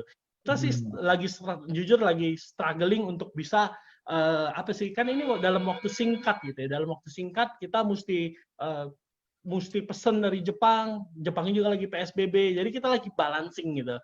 Ya, cuman Utsukushi kan udah beres gitu ya. Utsukushi juga kita udah mulai dipenuhin. Even ada AFC ada satu pabrik lagi di kota Tokyo, Chiba, itu jauh banget. Nah, dari Shizuoka itu sampai mereka pakai pabrik itu khusus untuk bikin Utsukushi. Dia Utsukushi pindah sana aja. Jadi yang ini semua untuk SOP sama Subarashi gitu. Nah, maksudnya Jepang juga heran gitu. Gila gini ya, di masa pandemi semua orang anggapnya akan orang kan konservatif di masa-masa seperti ini. Tapi kita kok bisa begini, mereka juga kaget. Apa rahasianya? Nah, rahasianya adalah Anda-Anda semua. Dan saya mengucap syukur, Anda-Anda semua sudah berjuang, ditolak, dimarahin. Honestly sih belum ada yang benar-benar marah ke saya, paling komplain, Pak gimana nih gitu. Masih sopan-sopan kalau saya. Kalau ke saya masih sopan-sopan. Dan sopan ya. Ya, yang kasihan Nikola, Pak Ernest. Aduh, kadang-kadang saya juga nggak tahan sih, makanya aduh kasihan banget ya member dimarahin, ada yang nangis juga gitu loh. Cerita ke saya dimarahin, saya dianggap penipu segala macem gitu. Ya soalnya memang barang yang didapetin itu sekarang itu yang bisa dibikin oleh Jepang itu kira-kira 250.000 box gitu dalam masa pandemi seperti ini gitu loh. Nah, dari yang biasanya bisa jauh lebih banyak. Ini per bulan ya. Nah, jadi ya segitu tuh kurang banget. Dan ini bukan main-main loh, ini bukan sedikit loh. Barang segitu tuh banyak banget. Ini berpesawat-pesawat kita bawain hari ini tuh berapa ya? Berapa pesawat tuh? Begitu udah pakai JAL, kita pakai Garuda hari ini, kita pakai Asiana. Saya belum pernah dengar pesawat Asiana, pesawat apa? Saya pikir Air Asia. Oh bukan Bang, nih Asiana pesawat Jepang juga dibilang, tapi harus ke Korea dulu. Ada kita pakai Korean Airlines. Waduh, udah pesawatnya udah aneh-aneh yang bahkan pesawat yang belum pernah saya naikin sebelumnya gitu. Kita udah pakai semua yang ada gitu. Ya maksudnya mudah-mudahan di akhir bulan ini Subarasi lunas semua inden gitu. Mudah-mudahan ya. Makasih. SOP juga sudah lunas tuh semua. Cuman tertahan lebih dari bea cukai. Mungkin besok sore baru bisa clearance. Jadi untuk Jakarta, Lipopuri dan Taman Palem besok masih belum bisa di pick up SOP-nya. Harus di tempat lain udah bisa gitu. Ya mudah-mudahan deh ya pelan-pelan kita bersabar dikit lagi selesai ini semuanya. Ya, waduh ini sangat-sangat terjawab sekali nih Pak Ernest persoalan-persoalan yang ada di lapangan. Pak Ernest telah bercerita dengan detail, tapi biar bagaimanapun juga wajarlah Pak Ernest kalau para member terutama yang baru bergabung mereka menilai hal-hal yang sangat negatif karena citra MLM ini di Indonesia banyak sekali yang buruk banget. Iya, meninggalkan trauma-trauma yang mendalam loh Pak Ernest. Betul. Makanya kalau dengerin lagunya AFC kan sebenarnya lagunya itu apa sih, tinggalkan masa lalumu yang kelabu karena MLM semua kelabu. Iya. Jadi udah dah suara-suaranya aneh-aneh dah Pak Ernest. Ada yang bilang tuh AFC udah mulai goyang tuh. Barang bilang inden, duitnya tuh dipakai kemana-mana tuh gitu. Dipakai invest lagi yang ini yang itu gitu ya. Beli aset lah, beli gedung di Medan lah, beli gedung di mana Pak Ernest? Surabaya, Bandung lah gitu. Nah, apa benar Pak Ernest perputarannya agak tersendat dari ini bisa apa namanya? Korek karena ada unsur beli properti dan sebagainya. Oh enggak lah. Nanti 15 menit terakhir saya cerita ya. Oke. Jadi kita waktu pertama kali mulai pertama kali kita mulai itu saya langsung bikin vision board apa yang akan terjadi dengan AFC ke depan itu. Ini semua yang kita lakuin semua udah digambarin dari awal. Bukan apa sih, tiba-tiba banyak duit beli ini, beli itu, enggak, semuanya udah digambarin dan semua untuk AFC gitu. Nah, nanti ya 15 menit terakhir ya saya share. Ya. Ini cuman ini aja nih yang lucu nih yang sering kali ditanyain orang nih. Aduh, saya sering banget nih terima WA seperti ini Pak Ernest. Pak, itu banyak banget yang achieve Bushido, Daimyo segala macam. AFC punya duit nggak buat bayar mereka gitu? Ntar jangan-jangan uang kita yang di bawah nih yang dipakai seperti pola-pola orang-orang money game yang lain. Makanya sekarang nih dengan barang tersendat begini, mereka pikir akan bayar bonus juga akan tersendat nih Pak Ernest nih. Gimana tuh Pak Ernest? Nah, itu harus tanya gini. Emang kalau kurang mau bayarin Pak? Enggak lah. Itu semua udah itu pentingnya, makanya semua harus di planning dengan baik. Kita waktu mulai itu di planning gitu loh. Ini perusahaan bedanya kita sama perusahaan lain. Kita tuh bawa brand Jepang loh yang sudah umurnya 51 tahun. Ini 52 tahun malah ya. Waktu kita mau mulai event, kita mau mulai kayak pegang brand mereka, yang investment terbesar adalah jaminan brand. Jaminan brand itu mungkin bisa beli 3 Ferrari kali.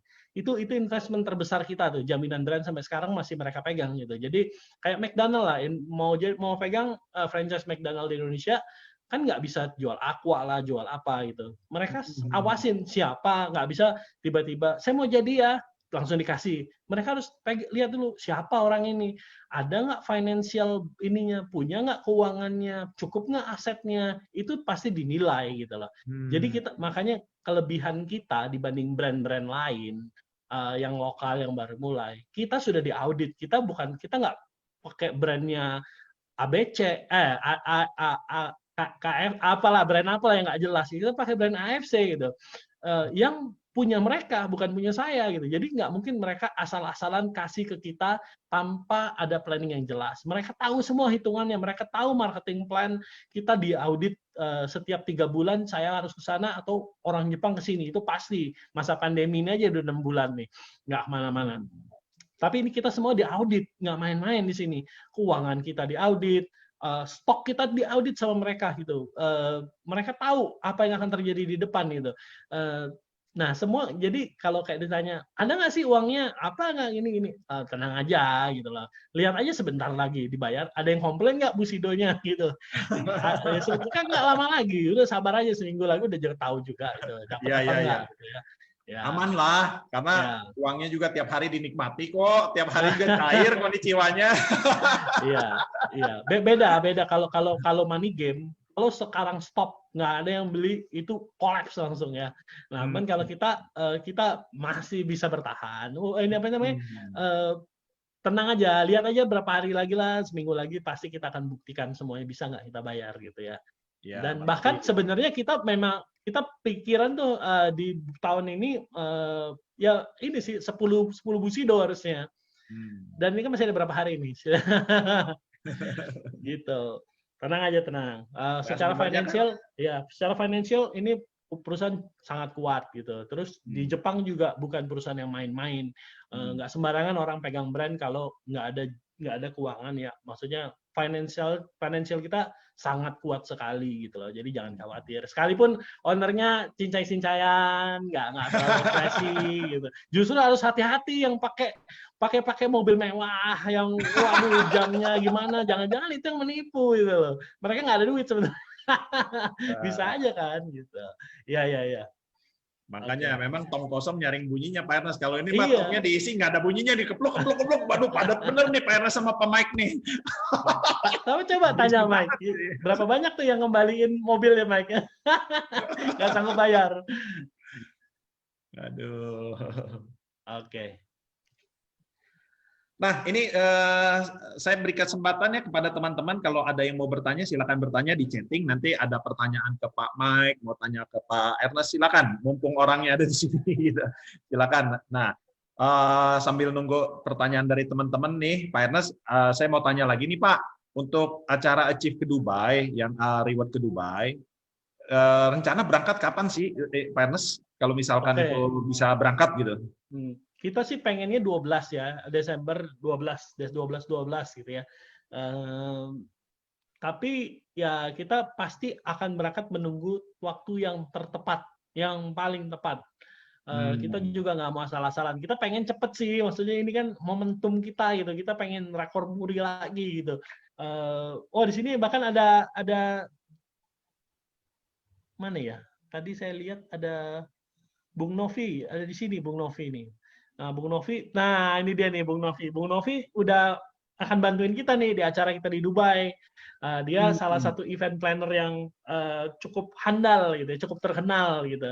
Nanti kita mau adain acara di GBK loh. Nah, mudah-mudahan ya kalau pandeminya selesai, Bung Novi juga akan bantuin kita untuk acara. Jadi akan super keren. Nah, cuman ya ini masalahnya sekarang kemarin Dubai tourism Dubai-nya datang ke kita. Mereka bilang ya mereka juga lagi lihat gimana. Nomor satu, pesawatnya nggak ada. Dulu pesawat setiap hari 2 berangkat ke Dubai. Sekarang seminggu 1 gitu, seminggu 2 gitu. Nah jadi kita juga limited di situnya. Jadi kita pasti berangkat, pasti kita nggak akan cancel. Juga jangan dijual ya, jangan nggak sabar dan dijual. Sebel, sayang tuh kadang-kadang. Dan yang Anda jual kalau bukan member, kita pernah dulu ada yang jual bukan member, dia kayak bete gitu loh. Ya katanya tour, kok lihat pabrik lah, apalah, nggak nyambung gitu. Jadi menderita juga. Jadi tiket Anda itu achiever, itu apa sih namanya? Buat kenang-kenangan gitu. Kita bikin supaya bisa di-achieve, supaya Anda bisa lihat nih, ini nih prestasi. Tapi jangan dijual. Udahlah lama nggak ini, dijual aja. Jangan. Pasti kita akan berangkat, waktunya pasti akan terbaik gitu. Sekarang kalau mau berangkat mesti tes COVID dulu. Dan tes COVID-nya sangat mahal, 2 juta satu orang. Swab test. Kalau misalnya kita yang bayarin 2.000 orang kali 2 juta ya lumayan juga gitu ya. Tapi kalau Anda yang bayar juga mahal juga gitu. Jadi kita nunggu aja sampai kapan sih COVID ini selesai gitu ya. Mungkin bisa aja kalau misalnya November selesai ya kita berangkat November. Kalau misalnya Desember ya Desember. Paling kalau nggak Januari, kalau nggak Februari ya segitulah. Kalau Maret tuh udah mulai panas, nggak enak bentar. Cuman harapan kita sih di bulan-bulan itulah. Kita target 12 berangkat. Tapi kalau tidak memungkinkan, ya kita tunggu waktu yang paling oke gitu. Tapi life goes on ya. Habis ini ada another trip. Kita nggak mau berhenti apa sih gara-gara COVID kita depresi. Nggak ada. Pokoknya kita akan positif. Kita akan ada another 6 bulan kemudian. Bocorannya kemungkinan ke Moskow ya. Kita akan ke Moskow. Nah ini jadi tetap semangat. Kita pasti akan terus lakuin yang biasa kita lakuin gitu, yang seru gitu ya. Banyak juga yang tanya nih gimana nasibnya ke Jepang sama ke Eropa nih Pak Ernest. Oh iya, Jepang dan Eropa kita sudah bayar lunas loh. Kita udah bayar lunas udah lama. Itu Jepang waktu itu kan sudah hampir berangkat, cuman zaman waktu itu inget nggak?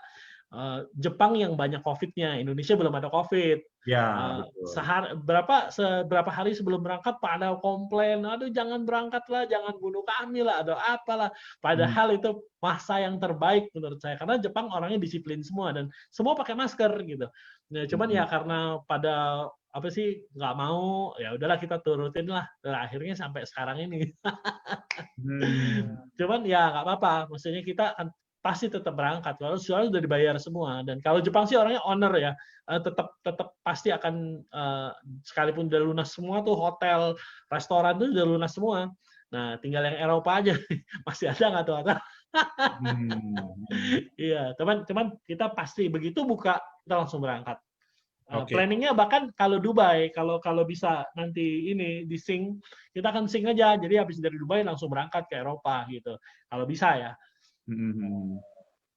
Pak Ernest, gini Pak, minta bocoran dikit dong Pak tentang progres ke depannya, rencana dari AFC ini seperti apa, paling enggak memberikan gambaran kepada teman-teman, terutama yang baru bergabung, bahwa ini loh AFC, bisnis yang kita kerjakannya adalah bisnis yang jangka panjang, bukan bisnis yang seperti MLM lain, usia 3 tahun, 5 tahun bubar gitu. Nah, mungkin Pak Ernest bisa kasih gambaran, kan tadi Pak Ernest bilang semua terencana dengan matang gitu sejak membuat AFC. Oke. Ya, jadi garis besarnya nanti ya sebelum kita selesaiin saya minta 10 menit aja.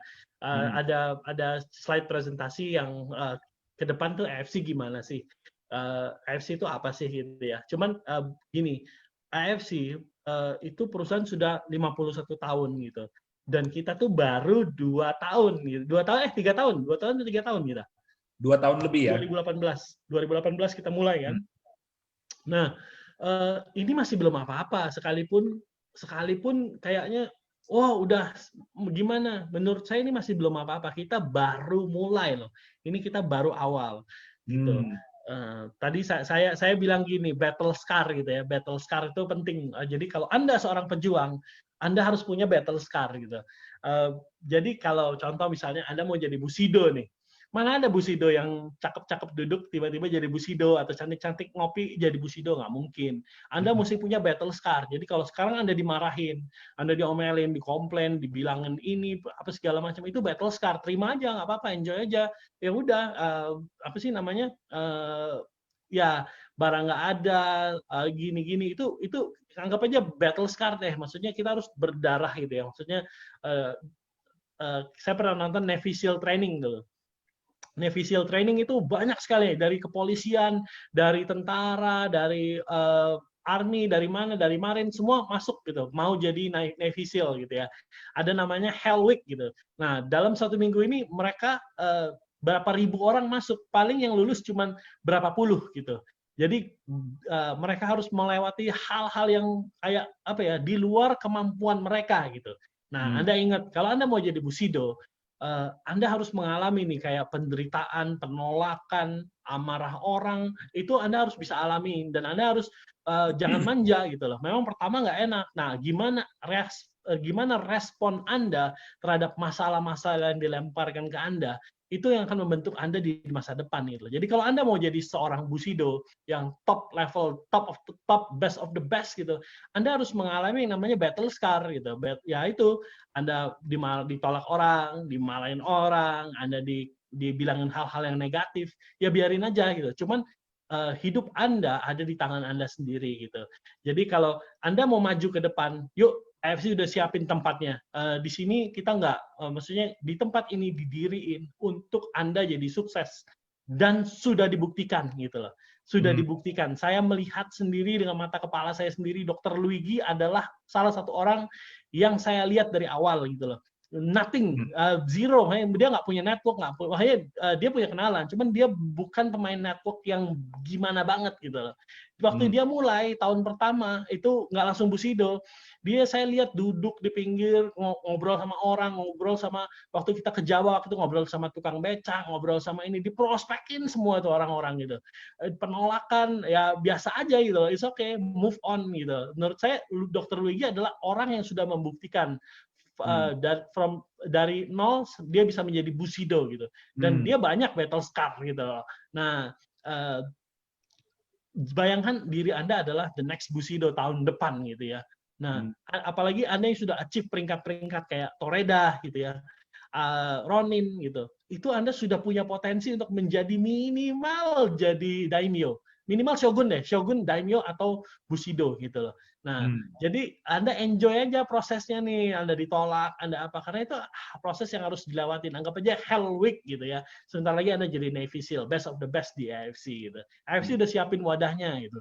Jadi terserah Anda, kalau mau jadi sukses, ayo ikut bareng-bareng. Tapi kalau Anda mau negatif, atau Anda mau nggak percaya, ngomel, komplain, Anda akan tersisih sayangnya gitu ya. Kenyataan itu kenyataan itu. Jadi kalau Anda sekarang ada pilihan, Anda mau menyerah, ya silahkan gitu. Kalau di Navy SEAL itu ada bell. Jadi ribuan orang datang untuk di training. Hari pertama itu bisa 1.000 orang yang mengundurkan diri. Dia nggak usah saya dia cukup berdiri, bunyiin bell itu ting, dan dia silakan keluar gitu. Nah di AFC pun sama gitu. Ini jalannya Anda bisa jadi best of the best, top of the top gitu.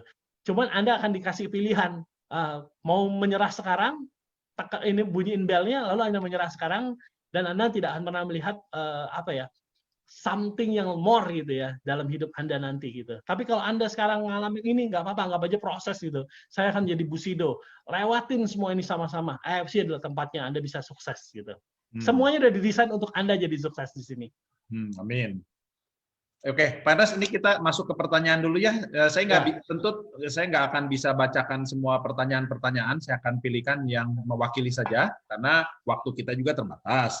Nah, ini Pak, kedepannya SOP 100 apakah tetap masih ada atau betul-betul akan digantikan dengan SOP Subarasi? Karena kalau nggak salah nih banyak permintaan kalau bisa jangan dihilangin karena member banyak yang cocok juga dengan SOP. Enggak, of course kita nggak akan pernah hilangin. Kita cuman dikasih pilihan sama Jepang gini. Kondisi pabrik saat ini hanya bisa memproduksi 50% dari demand dari yang kita minta gitu ya. Nah, kalau kita tetap adain SOP, lalu kita adain Subarasi juga, nanti ujung-ujungnya SOP habis, Subarasi habis. Jadi kita mau push barang supaya ini Subarasi penuh, utang selesai semua, lalu kita penuhin, lalu kita mulai masukin lagi SOP gitu. Mudah-mudahan di akhir Oktober udah mulai datang lagi ya SOP, dan kita nanti kasih pilihan di redemption atau tetap ada. Jadi yang opsi perekrutan lebih murah 1650 tetap ada gitu loh. Tapi nanti ya kita mau selesain dulu nih inden-inden ini semua gitu. Ya, oke, makasih jawabannya Pak Ernest, memuaskan. Dan kemudian ini Pak, bonus annual rank itu dibayarkannya nanti setelah pas acara di Dubai atau langsung besoknya pengumuman annual rank selesai gitu Pak? Wah, bayarnya nanti aja ya. Pertanyaannya bagus. Enggak. Of course, kita sudah siapin semua untuk dibayarkan sesegera mungkin di tanggal 1 gitu ya. Tanggal 1 Oktober. Ya, pokoknya penutupan kita butuh berapa hari untuk audit dulu, untuk hitung pajaknya. Ingat, pajak kita akan ikutin pajak yang berlaku, Bapak dan Ibu. Jangan lupa kasih NPWP yang benar ya. Jadi di akhir tahun bisa diklaim juga gitu loh pajaknya. Ya, kita akan bayar. Ini sebenarnya masih kita mau kasih kejutan nih. Pak Gun udah nanya duluan. Ada video kejutan besok mau dibikin dulu, tapi Oh gitu ya, waduh. Iya, iya. Oke, oke. Tenang, ya akan dibayar begitu closing, kita butuh berapa hari kita akan hitung, lalu kita langsung dibayar kok. Oke, makasih Pak Ernest. Bonafit lah AFC. Tenang aja ya teman-teman, jangan khawatir. Bonusnya pasti dibayar, tenang aja. Paling bonus Pak Gun lah yang ditahan ya. Buat Iya, siap. Pokoknya saya mah ngalah aja deh. Oke. Oke, Pak Ernest silakan. Tadi ada apa yang mau disampaikan 15 menit? Ada klip gitu? Atau ada slide? Udah terakhir berarti ya. Ya, karena ini ada pertanyaan-pertanyaan. Sebentar ya, Pak Mike ditunggu special season digital marketing. Oh, Pak Mike tuh ada request tuh Pak, bikin lagi training digital marketing branding di sosmed Pak. Nah, Oke, saya ikut. Ikut ya. Tinggal disuruh aja saya. Oh. Oke. Angga siapin ini enggak ya? Siapin slide-nya ya enggak? Oke, dari awal ya. Oke, vision board ya. Vision board ini kita ciptain dulu udah lama banget waktu pertama kali AFC mulai. Ini adalah base. Jadi kalau kita mau buat sesuatu, pasti kita harus punya planning gitu ya. Ini planning kita udah dari awal gitu. Oke, enggak, next slide. Nah, of course kita punya mimpi dari awal pengen punya AFC Hospital. Ini nggak gampang ya, jangan langsung ini Pak, kapan nih? Ini terus masih dalam progres gitu. Kita lagi cari tempat, perizinannya gimana, yang terbaik apa, teknologi terbaru apa. Cuman suatu saat kita akan punya AFC Hospital. AFC Hospital ini bukan rumah sakit komersil, tapi rumah sakit untuk menolong orang-orang yang berkekurangan gitu. Oke, next one. Dalam vision board kita akan punya AFC Family Center. Jadi ini mungkin yang di Bandung konsepnya akan seperti ini gitu ya. Kenapa kita ya jadi nanti ada members lounge, ada tempat kita meeting sendiri. Jadi member AFC itu punya spesial tempat ngopi. Kalau prospek kan kadang-kadang ngopi sana ngopi sini kan mahal gitu ya. Nah kalau kita punya tempat sendiri yang keren gitu, otomatis itu udah kayak otomatis bawa ke situ udah closing lah pasti gitu, punya tempat yang keren gitu. Nah ini udah kita gambarin, jadi kita nggak asal-asalan ini beli gitu, nggak, itu udah planningin. Oke, next one Angga.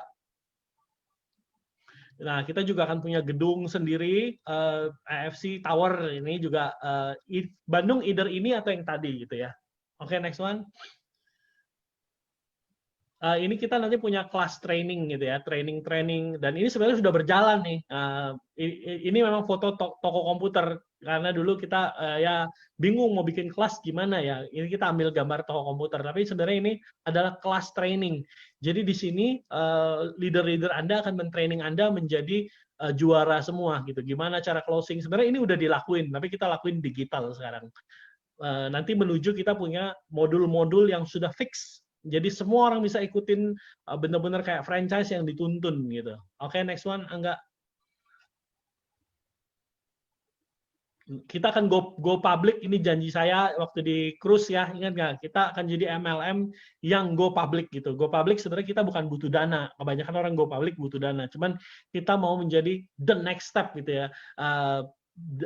Kalau perusahaan sudah go public, itu perusahaan diaudit, jadi nggak asal-asalan secara finansial, nggak asal-asalan. Suatu saat kita akan ke sini gitu, menjadi perusahaan MLM yang go public di Indonesia. Jadi kita tawarin MLM, orang nggak ketawa lagi. Oh ini udah go public loh, gitu. Oke, next one Angga. Nih, ini prestasi-prestasi yang udah kita lewatin ya. Next Angga. Ini kita pertama kali di tahun 2019 kita dari nomor 8 yang memegang brand AFC di dunia. Kita mulai tahun 2018 kita nomor 8 di dunia, paling bawah gitu ya. Di tahun 2019 saya dipanggil ke Jepang, ternyata kita menjadi ranking 3 dunia besar salesnya gitu. Tahun lalu kita di ranking nomor 2 dunia gitu. Kita tuh bukan menggemparkan Indonesia saja, kita nggemparin Jepang juga gitu. Semua orang bingung gimana caranya masa pandemi seperti ini bisa hebat seperti ini gitu ya, bisa melebihi semuanya gitu. ya saya sih cuman bilang ini Tuhan yang atur semua dari awal gitu, dan semua adalah kerja keras Anda gitu ya. Oke, next Angga. Ini yang tahun 2020 kita nomor 2. Sampai gara-gara Indonesia ini dia bikin research center loh. Research centernya masuk koran di koran bisnis Jepang, karena IFC adalah perusahaan yang sudah go public, apapun yang dia lakuin akan masuk ke dalam koran gitu ya. Nah, gara-gara sales di Indonesia luar biasa, dan mereka bingung gitu dengan testimoni kita. Testimoni kita semua sudah di luar paten gitu. Maksudnya ada yang patennya harusnya dulu kita cuma bilang klaim hanya untuk paten gitu ya, nggak boleh di luar paten kan. Tapi menurut mereka, loh testimoni yang kita ada ini benar-benar real, orang-orang yang diabetes apa itu mengalami perbaikan semua. Kita nggak bilang sembuh, tapi kita bilang mengalami perbaikan. Mereka saking penasarannya, karena kan ini brand yang diaudit gitu ya. IFC itu diaudit. Even testimoni. Kemarin saya ditegur, ada orang jualan handphone pakai brand IFC gitu. Ternyata dia di online kayaknya mungkin pernah disuspend atau apa, akhirnya dia jualan handphone tapi pakai logo IFC. Saya ditegur, saya bilang saya nggak tahu ini orang gitu.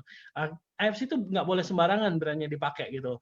Nah jadi kita tuh perusahaan yang diaudit. Nah semua testimoni itu di online itu diambilin sama mereka. Bahkan saya juga mesti report, orang ini mengalami seperti ini. Itu mereka tuh bingung kok bisa gitu ya. Akhirnya mereka bilang oke, mereka akan dirikan research center. Mereka udah komit 143 miliar untuk mendirikan research center di kota Shizuoka, khusus untuk meneliti makanan kesehatan suatu saat akan menggantikan obat. Itu jasa Indonesia loh. Tanpa Indonesia nggak akan mereka bikin seperti itu. Dan ini sekarang on progress untuk dibikin gitu. Jadi suatu saat mereka bilang obat akan digantikan dengan makanan-makanan kesehatan seperti ini. Oke, next one, Angga. Enggak. Kak, ini prestasi-prestasi kita ya. Kita kemarin menang rekor muri. Rekor muri ini bukan prestasi sih. Ini menunjukkan komitmen kita gitu kepada Anda untuk membawa produk. Nah, Bapak dan Ibu yang kesel, marah, gimana sih ini perusahaan ini? Saya mau cerita ya. Saya dulu sempat di awal-awal barang habis, saya juga sempat stres. Wah, gimana nih tanggung jawab saya? Saya lebih ke gimana orang yang pakai barangnya habis gitu loh. Itu lebih concern saya. Sedih saya kalau misalnya, aduh saya tadinya autoimun, sekarang sudah enak banget, ada SOP terbantu dengan Utsukushi, tiba-tiba nggak ada, ini mulai sakit lagi gitu. Itu sedih banget dengar cerita seperti itu. Cuman kita usahain yang terbaik. Waktu itu saya pikir ya biasa aja, kita nggak usah pikirin untung rugi, kita langsung aja bawa pakai pesawat gitu. Yang ngirim produk pakai pesawat itu cuman di Jepang cuman tuna, pakai pesawat ke Amerika atau kemana, biar tunanya fresh gitu ya. Hari ini menang auction, besok langsung malamnya juga langsung dikirim ke tuna. Ini sama, keluar dari pabrik langsung dikirim ke Indonesia. Cost-nya udah jangan ditanya deh, cost pesawatnya jangan ditanya. Kita udah pakai 18 pesawat gitu ya dalam 1 minggu. Kita sampai menang rekor muri. Nah ini pun saya masih merasa bersalah. Sampai saya waktu itu ngobrol sama satu orang, gimana sih di MLM kamu yang lama, pernah nggak ngalamin kehabisan? Dia bilang, oh sering Pak. Gitu. Bahkan didiemin aja, bisa sampai 2 bulan, 3 bulan, barang habis gitu. Ini MLM besar loh di Indonesia. Bahkan leader-leadernya harus pergi ke negara tersebut, mengambil produk, hand carry, bawa ke sini. Itu udah biasa. Justru kita ngerasa di AFC dimanja sekali katanya, sampai pakai pesawat gini. Nah, Bapak dan Ibu, di sini saya bukan membela diri, tapi maksud saya kadang-kadang kita mesti melihat juga kiri kanan kita. Yang lain gimana sih? Jangan bicara produk lokal ya, karena produk lokal nggak usah diimpor. Perusahaan impor lainnya gimana gitu? Apakah mereka melakukan hal yang sama? Nah, dari situ mungkin kita bisa lebih mengucap syukur gitu ya. Mengucap syukur masih bisa dikirim gitu. Ini saya punya teman importir, barangnya sampai sekarang udah 1 bulan nggak bisa keluar gitu, karena non priority list. Kita priority list gitu. Kita barang datang, kita selama pesawat ini datang terus ini nggak pernah ada masalah sama sekali. Datang langsung clear, datang langsung clear. Ada satu yang tertunda, yang SOP ini tertunda dikit gitu. Dan ini baru pertama kali. Dan menurut saya ini ajaib. Ini saya semalam jujur aja saya sempat takut gitu ya. Aduh, dapat red light nih. Ada satu produk yang SOP dapat, ada yang dapat red light gitu. Dari semua penerbangan dapat red light. Terus saya doa gitu, Tuhan gimana tolong dong, aduh nggak gimana nih, takut rasanya atau apa. Tiba-tiba saya di dalam hati saya ada satu perasaan tenang gitu. Dan dia di dalam hati saya bilang, loh ini perusahaan kamu atau perusahaan Tuhan gitu. Kalau perusahaan Tuhan tenang aja, Tuhan yang atur gitu. Semua orang akan dapat gitu. Jangan khawatir, jangan takut gitu. Lalu nggak lama apa sih namanya? Ya itu ternyata hari ini clear juga gitu loh. Ada satu lagi yang belum, cuman saya yakin sekali pasti akan clear semua tanpa ada masalah gitu ya. Pokoknya kita udah lakuin terbaik dan percayalah gitu. Ini kita udah do the best of the best itu yang belum pernah orang lain lakukan gitu. Ini yang menang Muri ini rekornya bukan cuma import suplemen untuk MLM loh. Ini seluruh Indonesia perusahaan suplemen yang mengirim pakai pesawat import itu cuman kita yang ini seluruh Indonesia loh. Jadi bukan perusahaan MLM ya, ini seluruh perusahaan apapun di Indonesia yang kirim pakai pesawat terbanyak membawa produk kita gitu, menang Muri gitu Bapak dan Ibu. Nggak main-main loh, rekor ini diliatin semua, diaudit gitu ya. Nah jadi kami di satu sisi saya sedih, tapi di satu sisi saya udah lakuin yang terbaik gitu. Jadi kalau Bapak dan Ibu masih nggak happy, komplain, coba sebelum marah-marah lebih lanjut, sebelum lebih negatif dan merusak diri Anda sendiri. Kan kalau marah-marah kelewatan kan negatif, akhirnya kan ngomong, akhirnya kan jadi kecewa, akhirnya nggak mau jalanin lagi gitu. Nah, Bapak dan Ibu, kalau Anda nggak mau jalanin lagi, yang rugi bukan kita, yang rugi Anda gitu. Karena AFC didirikan supaya Anda menjadi sukses gitu di sini ya. Dan kami do our part, do the best we could gitu. Nah, jadi kalau itu ya kecewa, marah, oke lah gitu. Cuman malam-malam ya udah lewat, lupain lah. Ayo kita lihat nih, saya taruh di samping kanannya perusahaan AFC ya, pabrik-pabrik AFC. Pabrik-pabriknya besar loh Bapak dan Ibu. Ayo ke Jepang kita kapan-kapan kita lewatin semua pabrik ini ya. Ini bukan perusahaan main-main gitu loh. Kalau coba Ibu Bapak dan Ibu nonton yang satu lagi yang Jepang-Jepang yang bilang aku Jepang-Jepang. Perusahaannya begini nggak, loading docknya di mana gitu, perusahaannya sebesar apa sih gitu. Nah ini AFC udah nggak usah diraguin lagi gitu ya. Next one Angga. Nih kita kemarin menang best selling produk di Atami Award. Jadi dari 87 MLM itu kita MLM yang paling baru dan kita yang menang best selling produk. Kategorinya sih banyak, ada kayak design office of the year, ada apalah of the year gitu ya enggaknya. Tapi ini yang the best of the best loh. Paling penting apa dari semua? Ada penjualan terbaik dong. Kita menang penjualan terbaik. Jadi produk kita udah nggak usah diraguin lagi, ini produk yang terbaik gitu. Oke, next one Angga.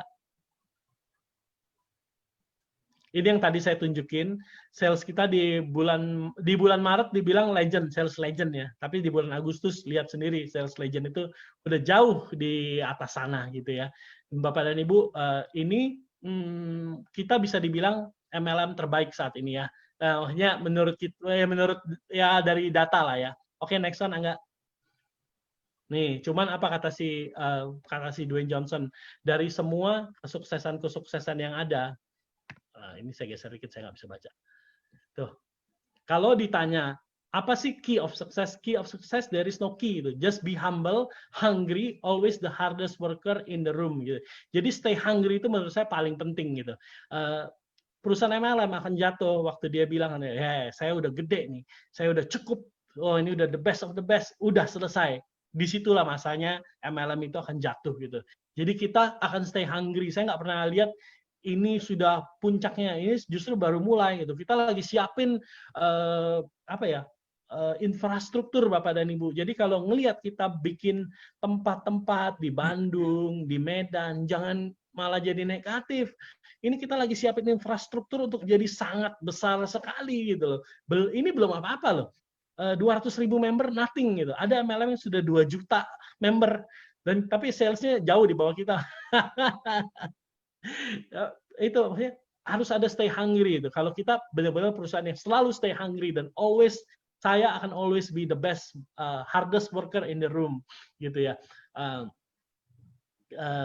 Ya gitu deh, makanya kita nggak akan pernah berpuas diri, kita akan flow house. Saya selalu melihat perusahaan kita masih sangat kecil, masih sangat banyak perbaikan. Kita akan ada apps, segera launching apps. Jadi Bapak dan Ibu dari sekarang belajar ya, handphonenya kalau jadul-jadul tolong diganti. Soalnya kita nanti ke depan sudah konnichiwa-nya bukan SMS lagi, konnichiwa-nya akan melalui apps gitu. Nanti apps ini akan membuat cepat sekali komunikasi, kita bisa ada kayak chat sama dokter langsung, kita bisa connect dengan grup-grup melalui satu apps ini. Ke depan kita akan juga punya, saya pernah janji di di Cruise kita akan punya satu currency namanya AFC Pay gitu ya. Itu juga akan di-develop ke depan nanti gitu. Jadi kita masih nothing, masih kecil sekali gitu. Sekalipun sekali ini fenomenal gitu. Jadi kalau kita bikin tempat-tempat jangan kayak wah duitnya mau diginiin, itu picik sekali gitu. Kita tuh mau siapin infrastruktur nih untuk kita bisa lebih besar lagi. Kita tahu shipping kita problem, kita tahu shipping kita kurang cepat gitu. Kita lagi siapin nih, kita lagi mau beli tempat, kita mau bikin gudang yang nanti ya kalau bisa robot deh kerja deh biar nggak ada kesalahan gitu ya. Itu yang kita lagi siapin semua infrastrukturnya. Jadi jangan picik deh, jangan terlalu yang lihat negatif langsung gitu. Lihat dari sisi positifnya. Kita akan menjadi sangat besar sekali gitu. Jadi sayang Bapak Ibu ngomong aduh ngapain sih beli gedung itu uangnya buat ini. Salah Anda gitu. Kita sedang siapin the best facility untuk Anda juga gitu. Jadi tenang aja. Lihat AFC 3 tahun lagi jadi apa, jadi sebesar apa gitu ya. Anda akan menjadi sangat bangga berada di wadah ini. Itu yang kita mau gitu. Oke, next. Nah, ini yang saya bilang ya. Kemarin saya nonton, ini judulnya orangnya mana namanya? Enggak, kok hilang namanya. Saya semalam nonton. Nah, namanya Nick Wallenda. Nah, Nick Wallenda. Jadi saya nonton testimoni dia semalam. Ini keren banget. Orang ini luar biasa.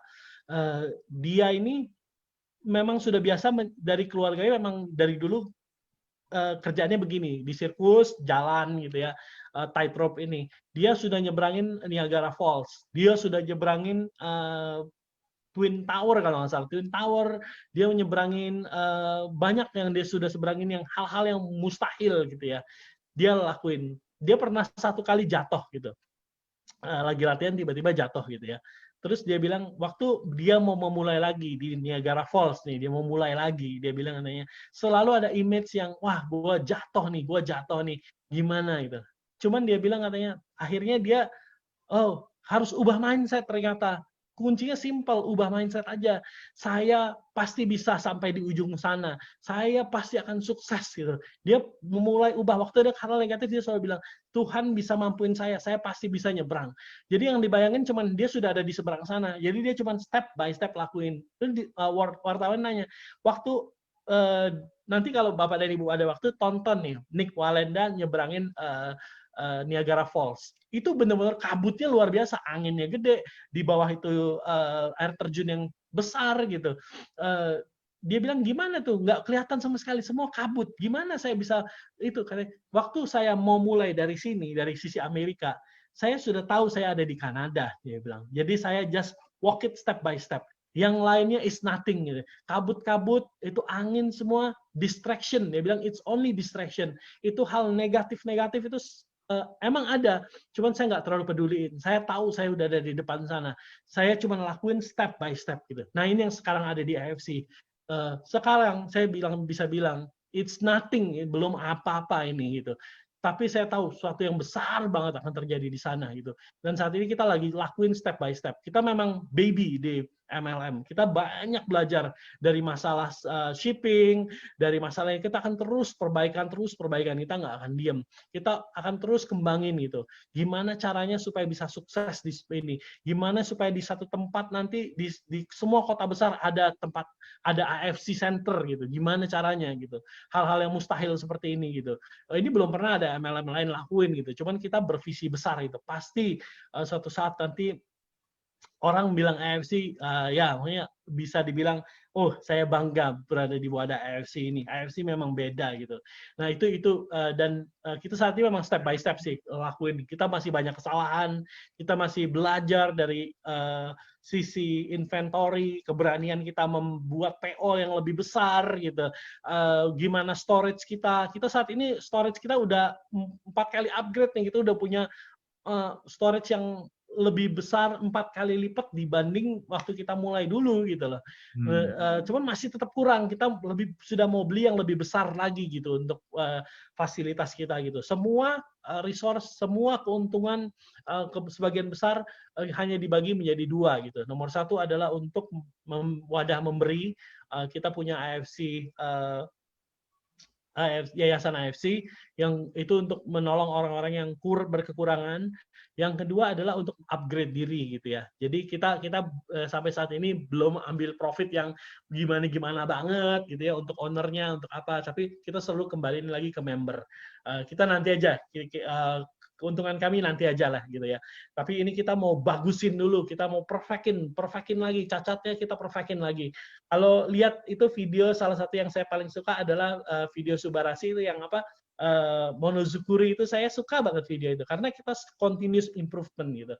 Kita nggak berhenti di sini, kita nggak puas di sini, kita masih jauh Bapak dan Ibu, masih panjang banget. Jadi ayo kalau mau sukses sama-sama, jadiin ini perusahaan yang long term Bapak dan Ibu, ayo kita berjuang bersama-sama di sini gitu.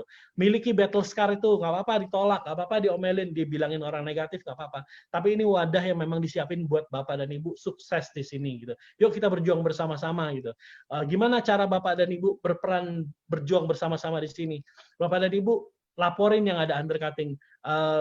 Ayo apa sih kita Bapak dan Ibu tahu nggak undercutting yang lapor itu ke kita, kenapa kita bisa nangkepin undercutting? Karena ada orang-orang yang benar-benar cinta AFC dan mau membuat AFC ini long term. Dia yang melakukan pembelian, dia tahu nih orang, bahkan ada saudaranya sendiri melakukan undercutting, dia beli, dia kasih buktinya ke kita. Nih, saudara saya ngelakuin seperti ini.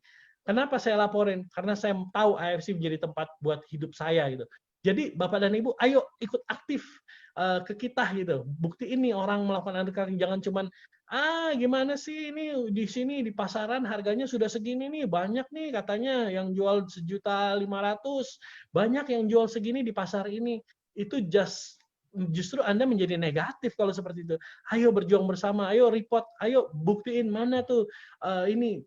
Kalau perlu masukin report ke kita, kasih kita, ayo ini banyak tuh laporan undercutting, bukan kita yang selidikin, kita yang ngejebak, bukan, tapi mereka sendiri, orang-orang yang bahkan upline-nya ada yang downline, ada yang upline, mereka yang saking cinta sama AFC, mereka laporin, padahal itu salah satu jenderalnya. Nah, yang hari ini itu ya, ada yang ngelaporin gitu ya, ada yang ngelaporin undercutting, itu downline-nya sendiri yang ngelaporin loh. Nah, itu hal yang luar biasa menurut saya. Itu Anda ikut berjuang untuk menjadikan AFC satu kapal yang long term gitu, Bapak dan Ibu ya. Nah, yang mudah-mudahan Bapak dan Ibu mau ikut kita bersama-sama kita berjuang di AFC. Kami akan selalu bikin AFC menjadi kapal yang tercepat Bapak dan Ibu untuk Anda mencapai impian Anda. Satu cerita dari Ko Budi Darwin yang saya nggak pernah lupa. Dulu dia di MLM lama, dia bilang ada orang nawarin MLM lain gitu, dia bilang nggak, saya stay di sini aja. Ini MLM dia yang lama zaman dulu ya. Saya udah suka sama brandnya bla bla bla. Terus orang ini tegur dia gini, Ko Budi katanya, kalau Ko Budi nggak dengerin dulu aja, karena gini, ini mungkin ini mobil Anda yang tercepat untuk mencapai mimpi Anda, cuman misalnya 20 tahun gitu. Nah, ini kalau Anda bisa capai mimpi Anda dalam waktu 5 tahun, mau nggak? Harusnya Anda mau. Kalau Anda nggak mau, justru Anda salah gitu. Tim Anda kasihan gitu. Nah, akhirnya Ko Budi pindah dan itu katanya lebih baik gitu ya. Nah, jadi dari cerita itu kita selalu bilang, kami di AFC akan selalu improve untuk menjadi kapal yang tercepat untuk Anda mencapai mimpi Anda. Baik dari secara produk, kita produk nggak usah di ini dah, AFC udah pikirin. Nanti akan ada Utsukushi 2.0, ada produk yang lebih keren lagi, sudah disiapin, ada, wah keren-keren deh. Nanti kalau saya bocorin ini, nanti Anda tuh excited lagi. Tapi akhirnya seru banget kalau ngomong produk, AFC udah orang yang paling tepat gitu ya.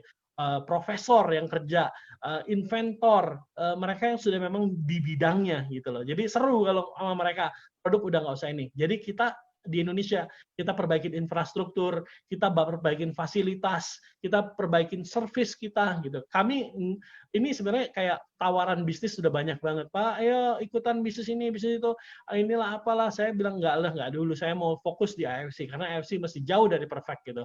Nah, kita akan bikin AFC makin perfect gitu. Nah, jadi Bapak dan Ibu, saya ajak, ayo jangan negatif tentang kemajuan kita gitu loh. Jangan apa sih namanya, ya ada setback begini, justru kita harus belajar dari kesalahan kita gitu. Saya selalu belajar dari kesalahan kita. Dan kesalahan pasti ada akibatnya gitu. Akibatnya kan buruk gitu. Nah, ini kita selalu pelajar untuk next year kita bisa lebih baik lagi. Nah, ini boleh dimatiin sih, Angga. Inti daripada semua hari ini saya cuma mau bilang ya, Bapak dan Ibu mungkin sudah ada yang achieve saat ini, mau itu shogun, mau itu samurai, mau apa, Bapak dan Ibu jangan berpuas hati. Nomor satu, jangan berpuas hati. Yang kedua, jangan tinggi hati. Itu penting gitu Bapak dan Ibu. Ada beberapa orang yang sudah achieve peringkat tertentu, ya mereka tiba-tiba berkata bahasanya lain gitu. Jadi lebih sombong. Downline-nya bilang, gila sombong banget nih orang gitu. Besok ranking Anda reset lagi loh. Ranking Anda 0 lagi loh. Mungkin Anda hari ini daimyo atau shogun, besok Anda 0 lagi loh gitu. Jangan lupa itu. Jadi dan Anda bisa achieve peringkat-peringkat tertinggi itu bukan Anda, itu downline Anda yang bantu gitu. Jadi jangan lupakan orang-orang yang di bawah Anda yang membantu Anda. Nah, saya mengajak, it's okay, kadang-kadang kita lupa diri, kadang-kadang kita sombong, it's okay gitu loh. Cuman kan ini sudah ada ajakan, yuk jangan bersombong diri, jangan lupa diri gitu. Saya juga di sini kita ini sudah sales legend nih AFC. AFC udah legend banget, udah orang semua udah gimana ya. Teman saya di sini saya bilang kita nothing kalau kita mau bersombong-sombong diri. Kami bukan apa-apa. Tanpa Anda kita nggak bisa sampai seperti ini. Jadi saya mengucap syukur Anda ada di sini. Anda mempercayai diri Anda untuk berjuang bersama-sama. Saya sangat menghargai komitmen Anda gitu. Saya bersyukur punya Anda semua mau ada di sini berjuang gitu ya, di sini ya, itu saya mengucap syukur dan saya nggak akan pernah lupakan itu orang-orang yang berjuang di awal bersama-sama. Dan ini ingat ini baru aja mulai gitu Bapak dan Ibu, kita masih panjang jalannya gitu. Nah, jadi yuk jangan tinggi hati. Maksudnya ini kita tuh pokoknya sudah sales legend aja saya masih the same old earnest gitu ya. Masih ketemu saya masih bisa ngobrol, masih bisa banyak, akhirnya saya nggak akan berubah gitu, makanya ini nothing gitu. Saya nggak pernah anggap gimana sekarang udah kelasnya udah beda nih, nggak. Mas saya masih angkat-angkat barang, saya masih keringetan di gudang, saya masih pusing juga gitu loh. Ya maksudnya kita jangan berubah lah gitu loh, cuman ini semua titipan aja gitu ya. Pesan saya yang terakhir sih, ini semua cuma titipan kok gitu loh, jadi kita jangan bersombong hati gitu ya.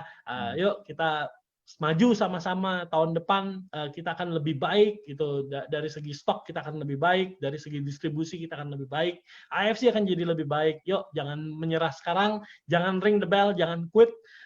Anda akan jadi best of the best gitu ya, miliki battle scar itu ya, biar kita sama-sama jadi pejuang sejati gitu, jadi Bushido sejati gitu aja dari saya. Pak Bil, ada pertanyaan lain?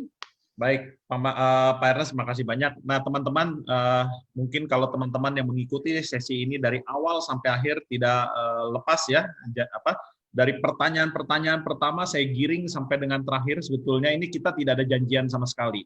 Boleh tanya Pak Ernest, boleh tanya Pak Mike, apakah saya sebelumnya ada janjian pertanyaan-pertanyaan ini? Enggak.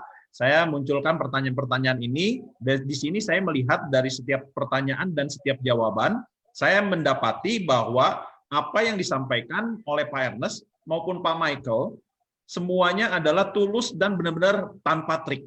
Ya, jadi kita bisa lihat ketulusannya ini dan luar biasa sekali. Bahkan progres ke depan. Ternyata saya kaget juga bahwa kita ini sebenarnya belum apa-apa.